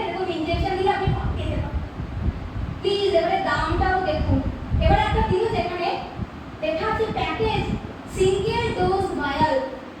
নামটা দেখুন স্যারেরটা, জিন্টুর এক একটা করে ওষুধ বের করে আর এক একটা করে কোম্পানি খোলে, মানে ওদেরই এখন 7-8টা ব্রাঞ্চ। ঠিক আছে, এটা হচ্ছে স্যারেরটা ব্রাঞ্চ। ঠিক আছে, স্যারেরটা ব্রাঞ্চ থেকে দেখুন কতটা ওষুধ আছে। 100 মিলিগ্রাম পার 2 ml, 2 ml আছে, তার মানে 50 মিলিগ্রাম পার ml আছে। এবার একটা কথা বলি, ওষুধের ডোজটা কেমন। এই যে আমরা খাই না প্যারাসিটামল 500, প্যারাসিটামল 650, ওর কখনো ডাক্তার বলে 650টাকে কেটে হাফ করে খাবেন। 650 হাফ মানে কি 325 ডোজ আমি খাচ্ছি।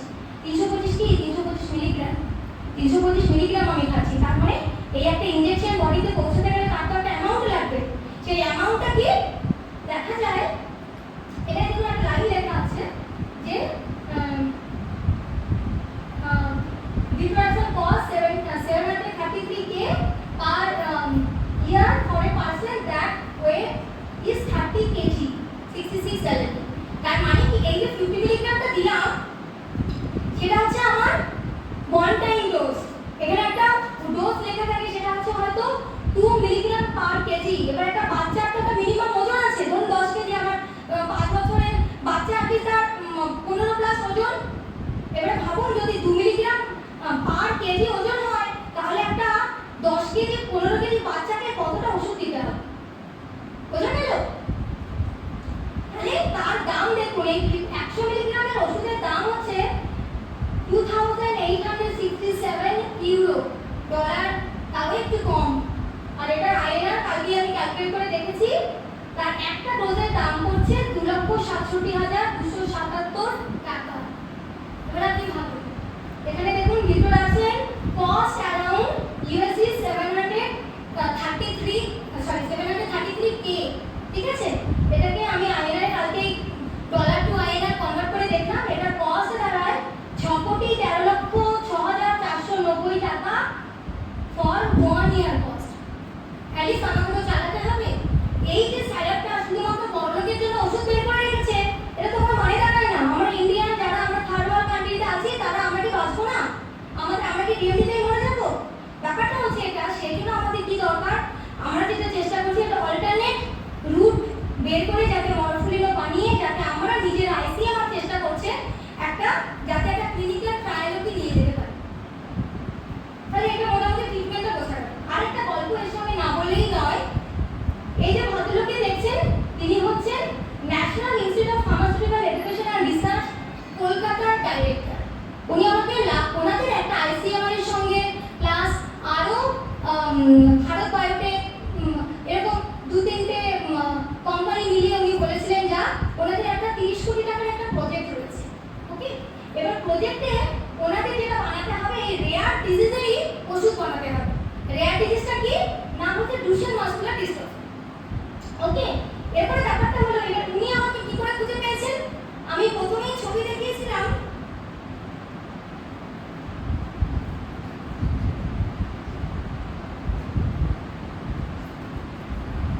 এই যে ভদ্রলোকের ছবি দেখিয়েছি, অরুণ শাস্ত্রী, ডক্টর অরুণ শাস্ত্রী।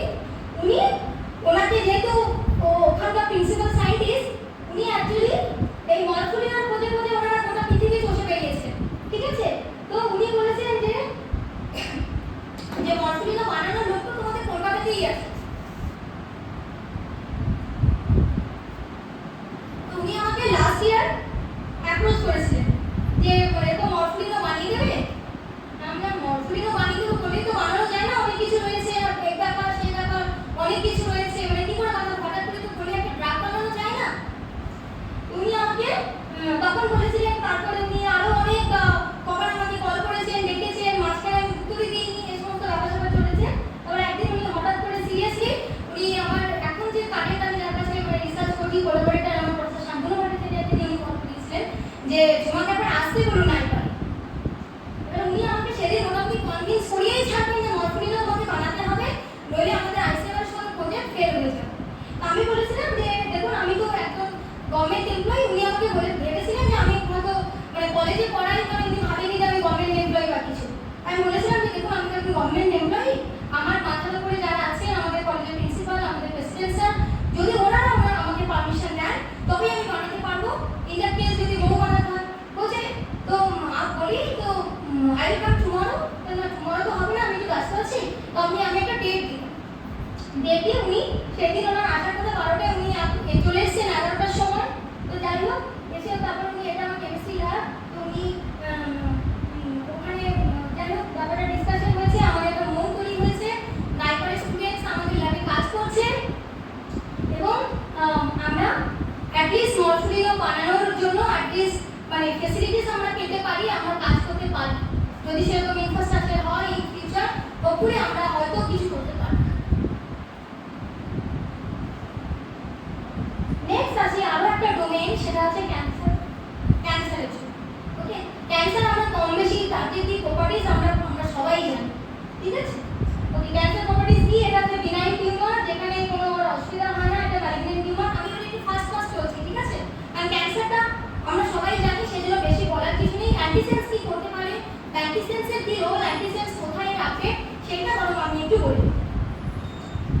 প্রেজেন্ট ট্রিটমেন্ট এই সমস্ত আমরা সবাই জানি, যাদের বাড়িতে ট্রিটমেন্ট আছে সবাই আমরা জানি তার কি ট্রিটমেন্ট, সার্জারি করা হয়, নইলে রেডিয়েশন থেরাপি, তার নামে কেমোথেরাপি, নইলে immunotherapy which is very costly.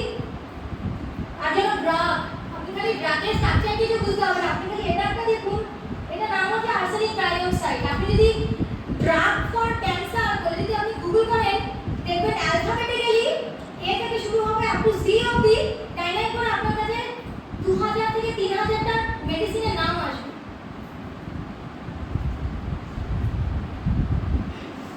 ওকে, এবারে তার মধ্যে দেখুন, আমরা আর্সেনিক তো জানি, আপনাদের স্ট্রাকচার করতে হবে না, আপনারা খালি নামটা দেখুন, ডক্সুটেপোসিন, ঠিক আছে? এখানে আরেকটা নাম দিয়েছে সেটা আর্সেনিক ট্রাইঅক্সাইড। আমরা যারা জানি, আমাদের দেখবেন কিছু কিছু জায়গায় শোনা যায় যে আজকে অমুক জায়গায় জলের কলে আর্সেনিকের টেস্ট করা হয়েছে। স্পেসিফিক্যালি আমি তো বাঁকুড়ার মেয়ে, বাঁকুড়া পুরুলিয়াতে না এটা হামেশাই হয়ে থাকে। আর্সেনিকের কি ক্ষতিকারক আপনি আমরা ভাবুন, আর্সেনিকের জল খেয়ে মানুষ মরে যাচ্ছে, তার এই অবস্থা, তার জন্য আলাদা ট্রিটমেন্ট। এখন ক্যান্সার সারাবো তাই জন্য আমাকে আর্সেনিক দিতে হচ্ছে। তার থেকে বাবা বাজার থেকে ফলিটল একটু বিষ এনে খেয়ে আমি মরে যাই, কি দরকার আমার এসব খাবার? বেসিক্যালি হচ্ছে মেডিকেল ডোজে দিচ্ছি বলে একটা মেডিসিন, আর যেহেতু আমি বেশি খাচ্ছি তখন আমি খাচ্ছি পয়জন। ব্যাপারটা আর কিছু না, মানে কেন খাবো আমি? তারপরে এই ওষুধ, এই যে দেখছেন ডক্সুটেপোসিন, এটা হচ্ছে ব্রেস্ট ক্যান্সারের মেডিসিন। এটা জলেও সলিবেল নয়, ফ্যাটেও সলিবেল নয়। এই ওষুধগুলোর প্রবলেমটা কি হয় জানেন তো? কিছুক্ষণ পরে ওরা বডির ভিতরে গিয়ে যখন রক্তের মধ্যে চলাচল করে, এগুলো না কোয়াগুলেট করে যায়, মানে কি বলবো, গলা পাকিয়ে যায়। গলা পাকিয়ে গেলে কি হবে? আমার তো বাস ব্লক, কার্ডিয়াক অ্যারেস্ট, নয় একটা কোনো কিছু একটা অন্য প্রবলেম। লোকজন যারা ক্যান্সারের মেডিসিন খায় তারা ক্যান্সারে মারা যায় না, তারা মারা যায় তার অন্য ইস্যুতে, তার সাইড ইফেক্টে লোক মারা যায়। তারা কিন্তু কেউ ক্যান্সারে মারা যায় না, সাইড ইফেক্টে লোক মারা যায় এই ওষুধের ডোজে।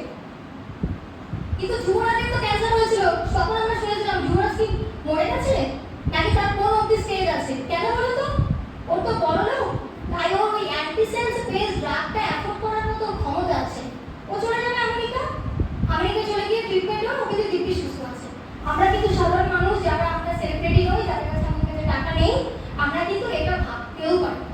আমরা কিন্তু বলে যাই হবে আমাদের টাটা মেডিকেল রিসার্চ, এখানে যেটা আছে সেখানে যেটা আছে, তার যে করসপন্ডিং আমাদের ডাক্তার কি করে সাপোর্ট দেয়, যে লাইফ সাপোর্ট, তোমার যা ওষুধ আছে তোমাকে আমি 5 বছর হয়তো বাঁচাতে পারবো না, 5 বছরটাকে টেনে টুনে আমি 6-7 করে দিতে পারি, সাপোর্ট দিচ্ছে আমাদের। মরতে আমাকে হবে, এত মরতে হবে, 60 বছর পরেও, 60 বছর বয়সে মরতে হবে, যখন খুশি মরতে হবে। কিন্তু ধনে প্রাণে শেষ হয়ে গিয়ে মারা পড়ে, মানে নিজে খালি বললাম না, যা কিছু আছে খুশি সচি সবাইকে নিয়ে মরলাম। ব্যাপারটা তাই তো দাঁড়ায় আমাদের এখন ক্যান্সার ট্রিটমেন্ট, তাই তো দাঁড়ায়। তো এই যে করসপন্ডিং, তাহলে তার কি কোনো কিনারা নেই? কিনারা আছে, আমরা অ্যাপিল করতে পারি না। আমাদের ইন্ডিয়াতে রিসার্চ তত স্ট্রং নয়, আমরা শুধু পাবলিকেশনের জন্য রিসার্চ করি, আমরা একটা জব পাওয়ার জন্য রিসার্চ করি, তাই জন্য আমাদের এইসব ওষুধ খেয়ে মরতে হবে। থার্ড ওয়ার্ল্ড কান্ট্রি থেকে আমরা যারা বিলং করি, আমাদের এইসব ওষুধ খেয়ে মরতে হবে, কিছু করার নেই। সিসপ্লাটিন আরেকটা ওষুধ দেখুন, এটা কি করে না ডিএনএ ইন্টারপ্ল্যাটিং এজেন্ট। ভাবুন বেঁচে থাকতে একটা প্লাটিনামের গয়না করতে পারলাম না, মরে মরার সময় আমি সিসপ্লাটিন খাচ্ছি, প্লাটিনাম খাচ্ছি,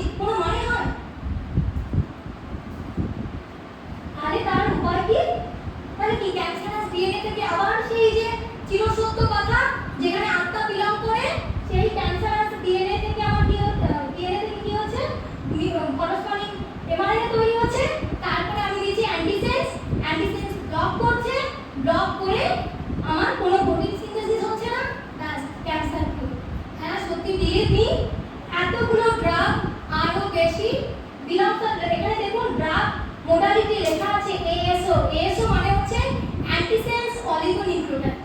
ঠিক আছে, এতগুলো ড্রাগ অলমোস্ট দেখছেন, এই যে ভ্যারিয়েন্ট দেখতে পাচ্ছেন, এক একটা নাম কি বলবো আপনার, leukaemia, breast cancer, melanoma, cardiac cancer, মানে মোটামুটি যা যা হয় সমস্ত কিছুরই মোটামুটি আমার মেডিসিন আছে।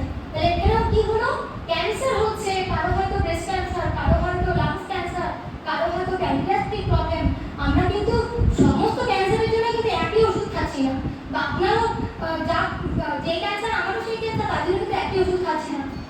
এসও আসবে 30-35 বছর পর, হোপফুলি মার্কেট আমাদের থার্মাল কান্ট্রিতেও আসবে, এসে আমাদের কিন্তু ওরাই কিন্তু কিনারে রাখে। তাহলে বোঝা গেল যে আমাদের করসপন্ডিং ক্যান্সারও আমরা কিভাবে পার্সোনালাইজ করেছিলাম। হ্যাঁ শিওর। না, স্মল মলিকিউল মানে নরমাল ট্র্যাডিশনাল ড্রাগ, ওগুলো আমরা খাই, খেয়ে মরি। ওই যে বললাম ডাক্তার আমাদের সাপোর্ট দেয়, ওষুধ আমাদের ভাবুন না আপনি, সেটা হচ্ছে যে এই সিস্টেমেটিকে যখন আসি, দেখুন একটু মেকানিজমটা, এটা একটা ডিএনএ স্ট্রাকচার। এখন আপনারা সবাই বুঝে গেছেন যে এরকম হেলিক্যাল দেখতে ডিএনএ স্ট্রাকচার, এটা একটা ক্যান্সার ডিএনএ গো যেমন অ্যাটাক করছে, একটা ভালো ডিএনএ কেও অ্যাটাক করছে। ও তো বুঝতে পারছে না, কারণ ওখানে তো কোনো স্পেসিফিসিটি নেই ওষুধের। ও মানে ভালো, আমার যেটা ধরুন আমার এই হাতে ক্যান্সার, ও তো বুঝতে পারছে না যে আমার বাঁ হাতে যেতে হবে, ও ডান হাতেও যাচ্ছে, আমার বডির সমস্ত জায়গায় যাচ্ছে, সমস্ত জায়গাতে আমার ডিএনএ আছে, সমস্ত ডিএনএ কেও ড্যামেজ করছে। তাহলে ক্যান্সার ডিএনএ কে ড্যামেজ করছে, ভালো ডিএনএ কেও নষ্ট করছে। আমার লাভটা কি? আমার ক্যান্সারকেও মানে আমার তো দরকার নেই, আমি যদি মরেই থাকি, আমি যদি মরেই যাই, মরে যাওয়ার পর ক্যান্সার ভালো হয়ে আমার লাভটা কি? টিউমার ছোট হলো না বড় হলো, তাহলে আমার লাভটা কি? স্পেসিফিসিটি নেই কোনো, মানে বডির যে কোনো জায়গাতে গিয়েও অ্যাটাক করবে। বুঝা গেল?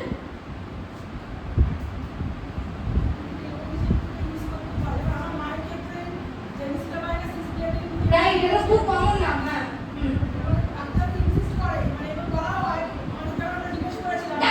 ডাক্তাররা নিজেরাও জানে না। আমার যখন হাজব্যান্ডের এই কন্টেক্সে একটা ছোট গল্প বলে রাখি। আমার হাজব্যান্ডের করসপন্ডিং প্যানক্রিয়াটাইটিস ধরা পড়ে, মানে 2022 এর লাস্টে, মানে লাস্ট 31 ডিসেম্বর। সবাই আমাকে নিউ ইয়ার উইশ করছে। আমি তখন হসপিটালে আছি, আমার হাজব্যান্ডকে আমি হসপিটালে নিয়ে গেছি, ঠিক আছে। তারপরে আমি সব মানে কি বলবো, পিয়ারলেসে প্রথমে ইডিয়াতে নিয়ে গেলাম। ইডিয়াতে নিয়ে গেলাম পরে আমাকে বলছে এই পেশেন্টের যে অবস্থা, শুনুন আমরা না বাঁচাতে পারবো না, আপনি এক কাজ করুন, মানে আমাকে বলছে যে পেশেন্টের যে অবস্থা আমরা এটা বাঁচাতে পারবো না, আপনারা আপনার অন্য কোথাও নিয়ে যান, ঠিক আছে। আমি ওখান থেকে ওকে ঠিক আছে কোথায় নিয়ে যাবো, কারণ আমি তো যেহেতু ড্রাগগুলো একটু বুঝি, আমি জানি ওর এক্সাক্ট কি ট্রিটমেন্টটা ওর দরকার, সেটা আমি যখন বুঝতে পারি, বুঝে আমি ওকে কি করলাম, পিয়ারলেসে নিয়ে গেলাম। পিয়ারলেসের একজন ডাক্তার বলছে এই তো পেশেন্টের যে অবস্থা এক্ষুনি কার্ডিওভাস্কুলার ফেলিয়ার হবে, আপনি নিয়ে যান বন্ডে সাইকেল। শুনুন, আপনি ভর্তিটা করান, বাকিটা আমি দেখছি। আমি ডক্টর অশোকানন্দ কোনার, ঠিক আছে, ওনার সঙ্গে আমি ডিরেক্ট কথা বলতাম। উনি কাউকে অ্যালাউ করতেন না, কিন্তু কোনার বাইরে চান্স উনি আমার নামটা এখন মানে তখন অ্যাটলিস্ট জানতেন। ওনাকে আমি বলেছিলাম কি মেডিসিন লাগবে আর কেন আমার প্যানক্রিয়াটাইটিস হচ্ছে। তিনি বলছেন সে তো এনজিএস করতে হবে। আমরা আপনি করুন নেক্সট জেনারেশন জিন সিকোয়েন্সিং। উনি ভেবেছেন এনজিএস করতে হবে, একটা মেডিকেল টার্ম করে দিলাম, হুই সি মার্বল বাজার স্কেট লস, কিন্তু ওটা হয়নি। আমি বলেছিলাম আপনি এখন করুন নেক্সট জেনারেশন সিকোয়েন্সিং, আপনার কি এখন এখানে ক্ষমতা আছে? তখন উনি বুঝেছিলেন যে আমি কোন লেভেলে কথা বলছি আর উনি কি বলছেন। উনি আমাকে বলছেন তুমি এনজিএস জানো? হ্যাঁ আমি জানি। কিভাবে করতে হবে তার অ্যান্টিসেন্স ব্যাপারটা, তুমি অ্যান্টিসেন্স জানো? তখন ওনার গলার স্বরটা না আস্তে আস্তে নামছে, মানে আমি গেছি হাই নিয়ে, উনিও আমার সঙ্গে হাই কথা বলছেন, just get out from my corresponding office বলার। তখন কিন্তু উনি আস্তে আস্তে স্বরটা নামালেন। উনি কিন্তু তখন আমাকে পুরো ব্যাপারটা বুঝিয়েছিলেন যে না একে বলা যাবে না কিছু। তো তারপর যখন উনি আমাকে মেডিসিন দিচ্ছেন বা এরকম কোনো মেডিসিন দিচ্ছেন, উনি কিন্তু আমাকে বলে দিতেন এটার জন্য এটা, সেটার জন্য সেটা। তো এটা হচ্ছে ব্যাপার। তো ডাক্তাররা কিন্তু ওই আর কি আমাদেরকে বলে দেয় যে হ্যাঁ এই জিমসিটাই কাজ করে যাবে, এই সব যা দিয়েছি আমি বেস্ট ডাক্তার, আমি ওষুধ দিয়ে দিচ্ছি, এটাই বেস্ট। কিন্তু তারাও কতটা রিসার্চ জানেন? ওই যে বললাম আমাদেরটা হচ্ছে আমরা পড়াশোনা করি চাকরি পাওয়ার জন্য, পিএইচডি রিসার্চ করছি পেপার পাওয়ার জন্য। আমাদের ওখানে রিসার্চ বেস তো পড়াশোনা হয় না। সুতরাং আমাদের সাধারণ মানুষের কাছে এই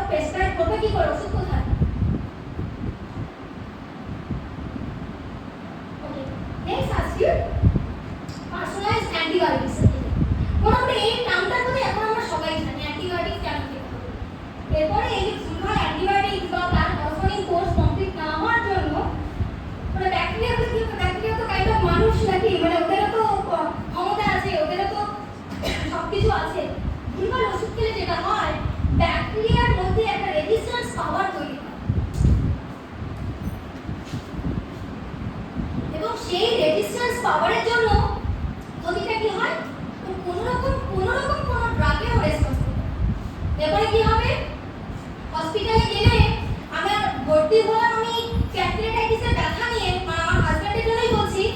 আর ডাক্তার কি করছে, ক্ষণে ক্ষণে এক সপ্তাহ পর পর ওর অ্যান্টিবায়োটিক চেঞ্জ করছে।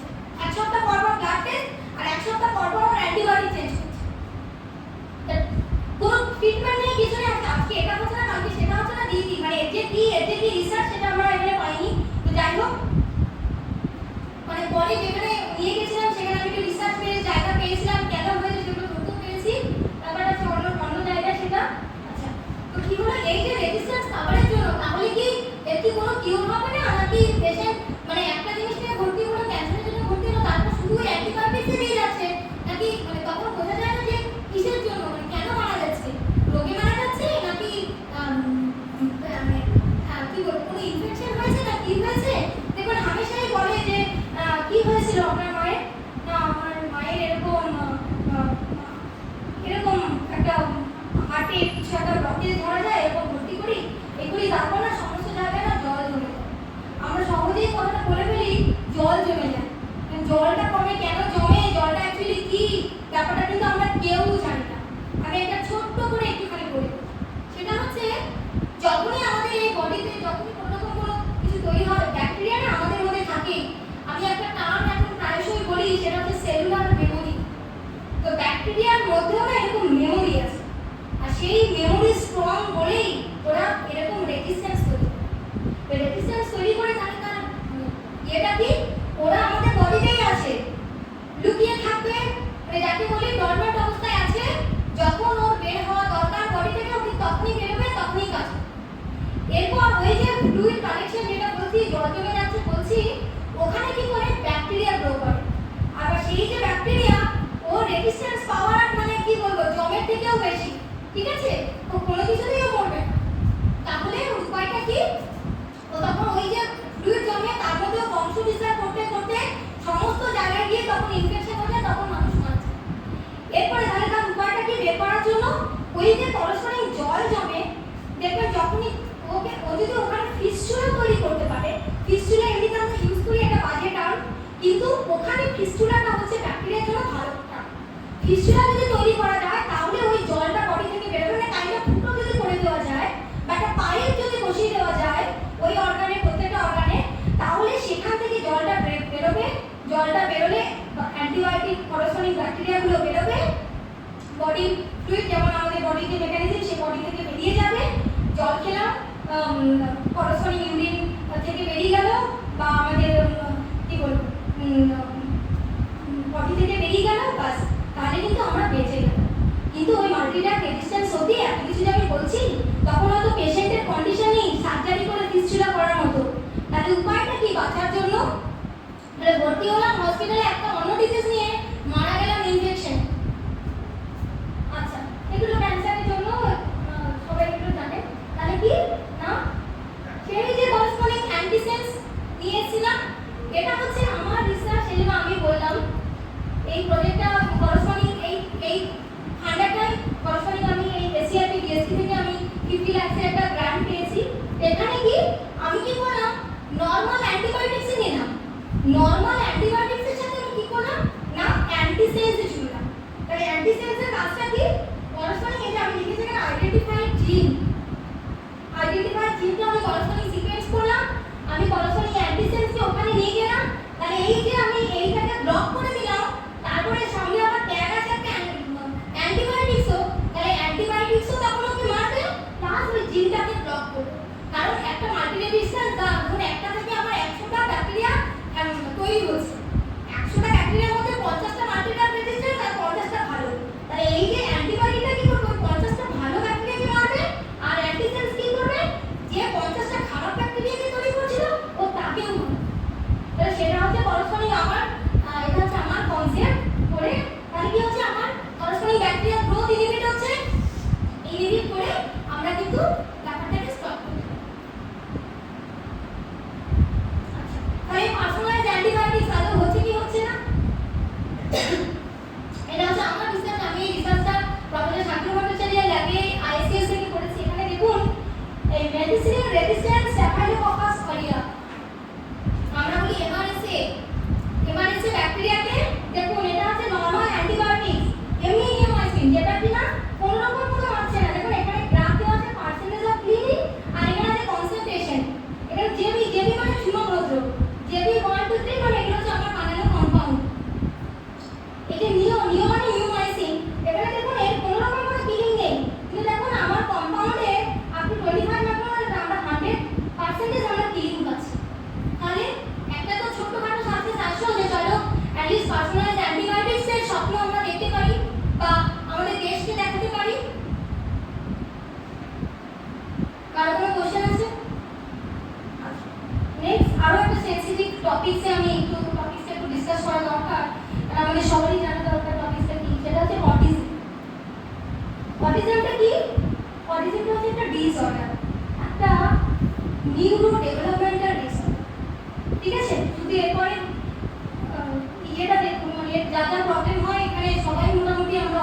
প্রায় 1.5% ছিলেন, মানে 100 জনের মধ্যে প্রায় 1.5 জন আমরা অটিস্টিক বেবি কিন্তু আমাদের মধ্যে রয়েছে। তো আর এই জায়গাটাতেই একটা ছোট্ট ঘটনা আমি শেয়ার করি আপনাদের সাথে। সেটা হচ্ছে আমার একজন ফ্রেন্ড আছে কেনবারা থেকে। তো ওর যখন অ্যানোমালি স্ক্যান হয়, ও যখন তখন কনসিভ করেছিল, আমি কনসিভ করেছিলাম। তো আমাকে অল অফ সাডেন একদিন ফোন করে বলেছে, ঝুমা তোর অ্যানোমালি স্ক্যানে পজিটিভ এসেছে না নেগেটিভ এসেছে? তার মানে কি নেগেটিভ এসেছে? ডাক্তার বলেছে ঠিক আছে। তখন কিন্তু আমিও কিন্তু জানি না অ্যানোমালি স্ক্যান কি, কেন করতে হয়, বাচ্চা কতটা হেলদি না থেকে তখন আমরা বলি দূর, শুধু ডাক্তারের কাছে যাবে, একটা ইউএসএতে এত টাকা করে খরচা। আমরা এটা প্রায়ই বলে থাকি, বা আমাদের আগে যারা সিনিয়র মানুষজন তারা তখন বলবে যে বাচ্চা কাছে তো আমাদেরও হয়েছে ভাই, আমাদের সময় এত স্ক্যান করতে হতো না।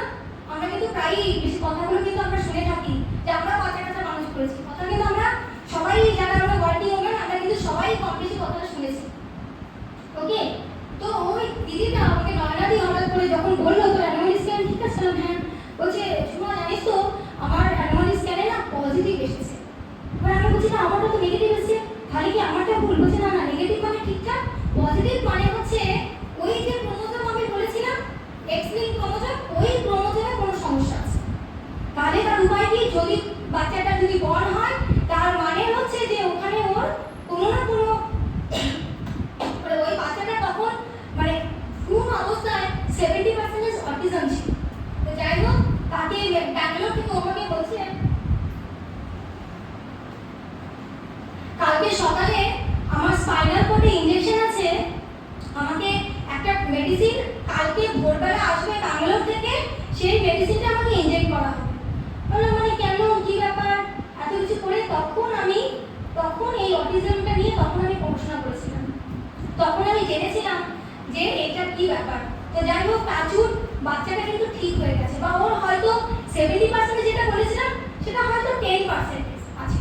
এবারে 10% অটিস্টিক সেটা আমারও আছে, সব মানুষেরই কিছু না কিছু মানে এই বাধ্যবাধকতাটা থাকে, মানে পার্সেন্টেজটা কতটা সেটা ডিপেন্ড করছে। অনেক সময় বলে না এই কথাটা কি কালকানার মতো এড়ে যাচ্ছিস, কিন্তু কালকানা ব্যাপারটা নয়। তার কারণ হচ্ছে আমার ওই কালকানার মতো পোর্শনই আমার অটিস্টিজম আছে। আমি তার মানে কি কোনো কিছু খেয়াল করছি না বাবা, অটিস্টিক যারা বেবি তাদের কিন্তু এরকম হয়তো রিপিটিভ বিহেভিয়ার বা কিছু স্টাবার্ন বিহেভিয়ার কিন্তু লক্ষ্য করা যায়, বা বেশি কথা বলা বা আই কন্ট্যাক্ট না করা এগুলো কিন্তু লক্ষ্য করা যায়।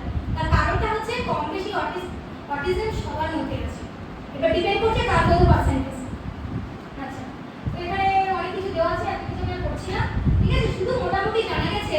আচ্ছা, এবারে অটিস্টিকের এবার একটা কথা বলি, তাহলে কি অটিস্টিক একটা বেবি যে কিনা অ্যানোমালি স্ক্যান করেনি, যার কিনা যে মায়ের কি অ্যানোমালি স্ক্যানে ট্রিটমেন্ট হয়নি, তাহলে তার কি কোনো সুরাহা নেই? Still now very sorry to say there is no cure. কিছু সাইকিয়াট্রিস্টের হয়তো কিছু কাউন্সিলিং করানো হয়, কিছু করানো হয়, করে হয়তো আমরা ওই যে বললাম সাপোর্ট দেওয়ার চেষ্টা করি, কিন্তু দেখা যায় যত অটিস্টিক বেবি আছে তাদের 70% কেসে দেখা যায় ইন্ডিপেন্ডেন্ট লাইফ কিন্তু লিড করা তাদের জন্য ভীষণ ডিফিকাল্ট। তাহলে তার উপায় কি? কিছুই কি করা যাবে না? উপায় অবশ্যই আছে।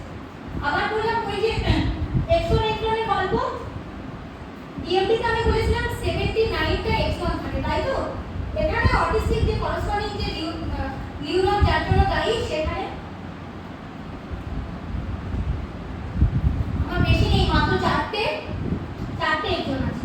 এবার চারটে এক্সনের মধ্যে যদি কোনো একটা এক্সন না হয় তাহলে স্কিপ যদি হয়, এবার যদি এটা আমি বলছি স্পাইসিং এক্সন ইমপ্রুভস, তার মানে কি হচ্ছে আমি কি করছি এই জায়গাটা যখন প্রবলেম হচ্ছে আমি কি করছি এখানে একটা অ্যান্টিসেন্স দিয়ে দিচ্ছি, অ্যান্টিসেন্স দিয়ে করসপন্ডিং আমি তাহলে এই ট্রেনটা 3 থেকে 4 এ যাবে, তাহলে অ্যাটলিস্ট থেরাপিউটিক রেস্কিউ করা যাবে।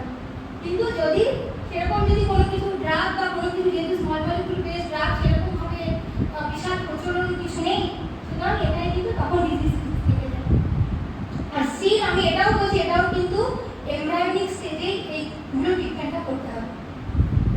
স্টিল এখানেও এই যে অল্টারনেটিভ স্পাইসিং এক্সাম স্কিপিংও তাই, যে যদি আমার মনে হয় এক্সাম 3টা আমার স্কিপ করে গেছে, আমি কি করবো এই যে এএসও যে একটা ট্রেনের একটা চাকা বানাবো যাতে ট্রেনটা 4 অবধি যেতে পারে, যদি সেটা করতে পারি তাহলেও কিন্তু আমার থেরাপিউটিক রেস্কিউ হচ্ছে। স্টিল আরেকটা কথা, সেটা হচ্ছে অটিজমের জন্য স্টিল আরো যেটা ভীষণ ইম্পর্টেন্ট, সিরিয়াসলি মানে এটা আমাদের মানে স্টিল নাও এখনো অবধি যেহেতু একটা নিউরোলিন প্রবলেম হচ্ছে, এবার এটা মেডিসিন বানানোর সবচেয়ে বড় সমস্যা কি বলুন তো? সেটা হচ্ছে এর কোনো মডেল নেই। আমরা যখন কোনো ড্রাগ যখন ক্লিনিক্যাল ট্রায়ালে যাই, কি আমরা প্রথমে আমরা এই গল্পটা সবাই জানি, প্রথমে ইঁদুরে দেওয়া হয়, ইঁদুরের পরে বাদরে দেওয়া হয়, বাদরের পরে মানুষের দেওয়া হয়, এটা সবাই জানি গল্পটা। কিন্তু এই যে আমি যখন প্রথমে বলেছিলাম নোটেল, আমি আমার ওষুধটা কাজ করছে কিনা আমি জিব্রাফিশে ইনজেকশন করে দেখেছিলাম যে আমার ওটা কাজ করছে কি কাজ করছে না, তার মানে কি আমার প্রুফ করার একটা জায়গা রয়েছে। কিন্তু অটিজমের ক্ষেত্রে যেটা প্রবলেম, আমাদের অটিস্টিক তার মানে মডেল লাগবে, সেই মডেলে যদি আমি ইনজেক্ট করি তবে কি আমি বুঝতে পারবো অটিস্টিকটা ভালো হচ্ছে কি খারাপ হচ্ছে। আর আমি বলছি আমার ওটা একটা পেশেন্ট লাগবে, এবার আমি তো কোনো পেশেন্ট মানে আমি তো কোনো মানুষকে আগে ইনজেকশন দিয়ে দিতে পারি না, তাই তো? দ্যাট ইজ আনএথিক্যাল, তাই তো? আর আমার কি লাগবে, তার করেসপন্ডিং মডেল লাগবে। এবার সেই মডেল তার মানে কি আমাকে অটিস্টিক মাইস কিনতে হবে, এবার মাইসটা তো বাজারে গেলেই পাওয়া যাবে না, আমাকে অটিস্টিক মডেলটা তৈরি করতে হবে। তো তাদের করেসপন্ডিং জিনটাকে খুঁজতে হবে যে হিউম্যানের কোন জিনের জন্য বাচ্চাটা অটিস্টিক হচ্ছে, সেই অটিস্টিককে জিনকে ক্লোন করে আমাকে আগে মাইসে বানাতে হবে, মাইসে বানিয়ে তারপর সেই ক্লোন আমাকে বাদরে বানাতে হবে, তারপরে আমি হিউম্যানে ট্রায়াল দেব। এবার হিউম্যানে তো তার মধ্যে কি হলো, দেখা গেল আজকে আমার যেই জিনের জন্য আমার অটিস্টিক, সেই জিন হয়তো আপনার জন্য রেসপন্সিবল নয় অটিস্টিক হওয়ার জন্য। তাহলে বুঝতে পারছেন এই রিসার্চটা কতটা পিছিয়ে আছে। আমি ডিএমডি বললাম, ক্যান্সার বললাম, অ্যান্টিবায়োটিক্স বললাম, রিসার্চ চলছে, আরো 30 বছর পর আমি বলতে পারি ড্রাগটা আমাদের থার্ড ওয়ার্ল্ড কান্ট্রিতেও আসবে।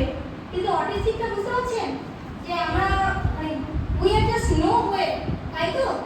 তাহলে মানে উপায়টা কি? উপায়টা এখন আমাদের মানে কাইন্ড অফ ওটাই বলা যে child with autism is not ignoring you, they are simply waiting for you to enter their world. তো তাদের সঙ্গে ইমোশনালি ব্যবহার করে তাদেরকে মানে ওইভাবেই তাদের চলতে হবে, কিছু করার নেই। কারণ এই রিসার্চটা অনেক কিছু মানে সেটা সাপোর্ট করা মানে we are very sure পপুলেশনটা কি ইন্ডিয়াতে 1.5%, 1 বেবি আউট অফ 68 বেবি। আপনি ভাবতে পারছেন যে আমরা ঠিক কতখানি পিছিয়ে, রিসার্চটাকে কোথায় নিয়ে যেতে হবে তবে কি আমরা একটা মেডিসিনের কথা বলবো। অটিস্টিক আমরা সবাই জানি, সবাই বলতে পারি, কিন্তু তার কিউরের কি উপায়, এটা কিন্তু আপনাদেরও মানে আমি বলছি এখানে আজকে আমি আমার কথাটা গল্পগুলো শেয়ার করছি। সেটা হচ্ছে আমি আমার থিসিসে মানে দেখবার থিসিসে সবাই সব নানান রকম উক্তি রেখে আমি কি রেখেছিলাম যেরকম যে স্বপ্নটা আমাকে রাতে ঘুমোতে দেয় না সেটা হচ্ছে আমার স্বপ্ন নয়, যে স্বপ্নটা আমি দিনে দেখি সেটাও নয়, যেটার জন্য আমি সবসময় দিন রাত্রি সবসময় ভাবি, সেই ফেমাস এপিজে আব্দুল কালামের উক্তিটা আমি সেই পিএইচডি থেকে আমার মাথার মধ্যে কিন্তু চলছে। ঠিক আছে, আমি হাঁটি চলি ভাবি, কিন্তু সব কিছুতে আমার মনে হয় অ্যান্টিসেন্স কেন আসছে না, অ্যান্টিসেন্স কেন আসছে না, আমি একা তো কিছু করতে পারবো না, একা আমার পক্ষে সম্ভব নয়। ঠিক আছে, তো দেখা যাক নার্ভারের সঙ্গে একটা রিসার্চ শুরু হয়েছে, নিয়ে দেখি কতটা আমরা করতে পারি। তো যাই হোক, এই কনক্লুশন আমি একটু বলতে পারি যে antisense technology is indeed promising approach for personalized medicine for treating certain rare genetic disease including DMDs.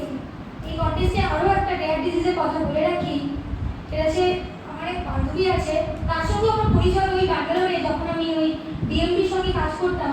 তো আমাকে অল অফ সাডেন একদিন ওই অ্যানোমালি স্ক্যানের পরে মানে অ্যানোমালি স্ক্যান হয় 5 মান্থ প্লাসে, ক্যারি করার 5 মান্থ প্লাসে অ্যানোমালি স্ক্যানটা হয়। আমাকে একদিন আবার ফোন করে বলছে যে ঝুমা এরকম আমার একটা বেবি এরকম রেয়ার ডিজিজটা কি না, তার হার্টটা তৈরি হয় মানে একটু তৈরি হয়েছে, হয়তো হার্ট ফাংশন করার কথা, তৈরি হওয়ার কথা 100%, এমব্রায়োনিক স্টেজে হার্ট আছে মাত্র 10%। এবার বুঝতে পারছেন, দেখবেন অনেক সময় আমরা কমিক্সে পড়ি যে বাচ্চাদের হার্ট বড়, যত বড় হতে থাকে হার্টের সাইজটা ছোট হতে থাকে, এটা আমরা কমিক্সেও বিভিন্ন জায়গায় পড়ি ব্যাপারটা। তার মানে কি দেখবেন একটা বাচ্চা যাতে হার্টবিট শোনা যায়, দেখবেন যখনই আমাদের ডাক্তারের কাছে যাই আমাদের ডাক্তার আগে ড্যাক ড্যাক ড্যাক ড্যাক আওয়াজে দেখবেন বেবির হার্টবিট শোনে, তাই তো? তার মানে কি আর ওর ক্ষেত্রে হার্টবিটটাই শোনা যাচ্ছে তখন সেটাও ওর অ্যানোমালি স্ক্যানিং ধরা পড়েছিল, ওই ক্রোমোজোমাল ফাংশন। তো সেক্ষেত্রে ওর যেমন যেটা হয়েছিল যে ডাক্তাররা তখন ওকে দেখেছিল দিল্লির অ্যাপেলোতে, যে যদি বাচ্চাটা জন্মগ্রহণ করার পর ম্যাক্সিমাম 6 থেকে 7 মাস বাঁচবে। শুধু তাই নয়, প্রচন্ড রকম মানে ওকে হয়তো নিউনাটাল কেয়ারেই রেখে দিতে হবে। তাহলে বুঝতে পারছেন মানে একজন কেউ সদ্য মা হবে তার সেই অনুভূতিটাকে কিভাবে মানে তার মানে সেই অনুভূতি, সদ্য মা হওয়ার অনুভূতি আর ওই মেন্টাল স্ট্রেস দুটো কল্পনা করতে পারছেন যে কিরকম মানে কন্ট্রাডাক্টরি একটা ব্যাপার। তো আমাকে হঠাৎ করে একদিন ফোন করে বললাম যে কি ব্যাপার, কেমন আছে বেবি, কেমন চলছে, তখন হা হো করে কাঁদছে আর বলছে সময় এই ব্যাপার। তো ওর অ্যাবর্শন করাতে হয়েছিল। তো আমরা জানি 6 মান্থ প্লাস হয়ে গেলে আর অ্যাবর্শন করা যায় না, so that is illegal in our country. তো ওর ঠিক মানে করসপন্ডিং ডেট থেকে বোঝা গেছিল আর মাত্র 2 দিন বাকি আছে। ওকে সঙ্গে সঙ্গে ওটিতে নিয়ে গিয়ে যায়, ওকে ইনজেকশন দেয়, ও আমাকে বলে ওর ফিলিংসটা আমার মানে আমি ফোনে শুনছি আর কাছে এরকম ওকে বলছে, আমাকে জাস্ট ইনজেকশন দিল। হঠাৎ করে আমি ভাবছি যে আমার পেটের মধ্যে কিছু একটা নড়ছে, হঠাৎ করে ভাবছি অল অফ সাডেন আমার মানে আর নড়ছে না কিছু। ও আরে সেই ট্রমা থেকে মেয়েটার বেরোতে মানে সেই ট্রমার মধ্যে এখনো মেয়েটা আছে, প্রায় 1.5 বছর আগের গল্প আমি বলছি। মানে এতটাই খতরনাক একটা জিনিস, আর সেইগুলো সমস্ত কিছু কিওর কিন্তু একটাই অ্যান্টিসেন্স। যদি আমি সেরকম কোনো কার্ডিওভাস্কুলারের আমি যদি কোনো অ্যান্টিসেন্স বের করতে পারি, so that kind of rare disease will be also cure. ওনাকে বলেছিল যে ডাক্তার বলছে যদি ইউএসএ কোনো স্পেসিফিক কোনো একটা জায়গায় নিয়ে যাওয়া যায় ওখানে নাকি ট্রিটমেন্ট হয়। তাহলে ওরা কীভাবে ট্রিটমেন্ট করছে যেটা আমাদের কান্ট্রিতে নেই, সেগুলো কিন্তু আমাদের ভাবতে হবে, ভাবার সত্যি সময় এসে গেছে। যাই হোক, antisense as personalized antibiotics has a bright future towards MTR pathogen, যারা আমি বললাম মাল্টিড্রাগ রেজিস্ট্যান্স ব্যাকটেরিয়া কি করতে পারে সেই ছোট্ট করে গল্প আমি বলেছি, এবং তার কি ফিউচার সেটাও আমি বলেছি। আর antisense has entered into clinical trial for cancer treatment, সেটা আমি লিখেছি। ক্যান্সারের ট্রিটমেন্ট অ্যান্টিসেন্স সেটা আমরা খুব তাড়াতাড়ি পাবো আশা করা যায়, হয়তো একটু কস্ট বেশি হবে যদি আমরা সিনথেসিস করি, কিন্তু অ্যাটলিস্ট পাওয়া যাবে। So thank you very much for your kind patience. Thank you.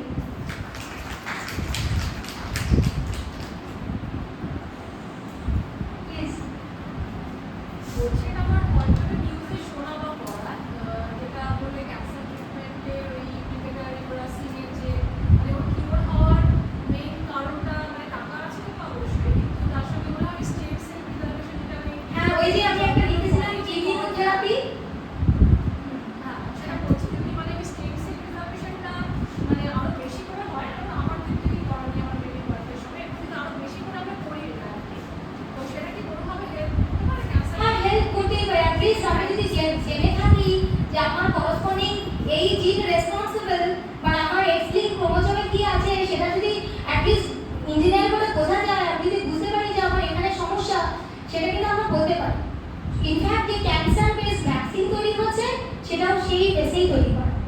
হ্যাঁ সেম আমারও বেবি বার্থের সময় অপশন দিয়েছি, কিন্তু আমার মনে হয়েছিল প্রিজার্ভেশনে খুব বেশি হয়তো আমার ব্যাংকিংয়ে খুব বেশি টাকা লাগছে না, কিন্তু কালচার করতে অনেক টাকা লাগে, যেটা হয়তো আমার অলরেডি Right, right. সাফিসিয়েন্ট নয় আর কি, কোটি টাকা আমাকে লাগবে। কিন্তু প্রিজার্ভেশনে কিন্তু খুব মানে এমন কিছু চার্জেস নয় আর কি, কিছু নেই, লিকুইড দিবে, লিকুইড অ্যামিডেন করে রাখবে। কিছুর থেকে সেটাকে বাইরে দিয়ে ইউনিভার্সিটি থেকে কালচার করতে গিয়ে যত অ্যামাউন্টে আমাকে টাকা দিতে হবে। হ্যাঁ কারণ ওই যে সিকোয়েন্সিং আর কিছুই নেই, সেলটাকে প্রিজার্ভ করা যাতে বোঝা যায়, মানে কারণ ওই সেল থেকেই তো তৈরি।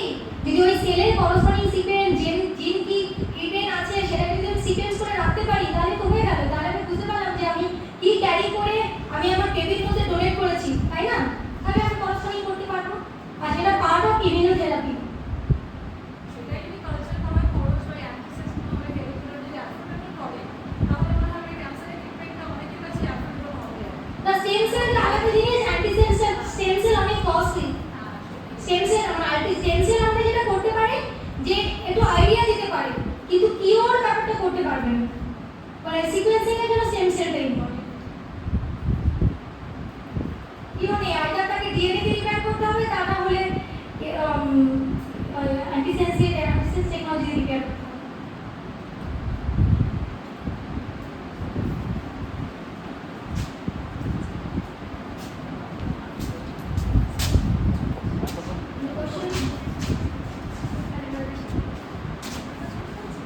আমাকে বলে যেতে না, আমিও রিসার্চ কমিটিতে আছি।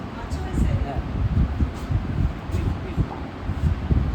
সীমাবদ্ধ ডক্টর সীমাবদ্ধ সুন্দর তার উপস্থাপনা এবং বোঝানো সে বিভিন্ন উদাহরণ দিয়ে আমাদের এতক্ষণ ধরে বোঝালেন তিনটে অসুখের কথা এবং আমরা তার এই বক্তব্য থেকে সমৃদ্ধ হলাম এবং আরও নতুনভাবে আমরা এইসব জিনিসগুলো নিয়ে ভাবতে শিখলাম। তাহলে ধন্যবাদ এবং আমাদের সবাই যাতে বুঝতে পারি সেইভাবে এটা সত্যি পপুলার টক হয়েছে। কেন এত কঠিন জিনিসকে এত সহজ করে, মানে সেটাই তো সবচেয়ে কঠিন কাজ, মানে একটা কঠিন জিনিসকে সহজভাবে উপস্থাপনা করা। সেটা খুব সাফল্যতার সঙ্গে করেছে, ধন্যবাদ জানাচ্ছি এবং অনুষ্ঠান প্রায় স্যার দিবেন।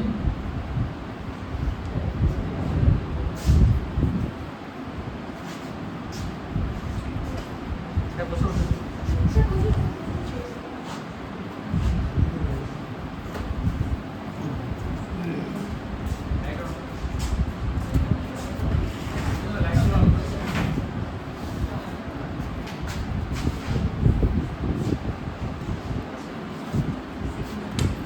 It is my unique privilege to congratulate the scientist Dr. Juma Bhattacharya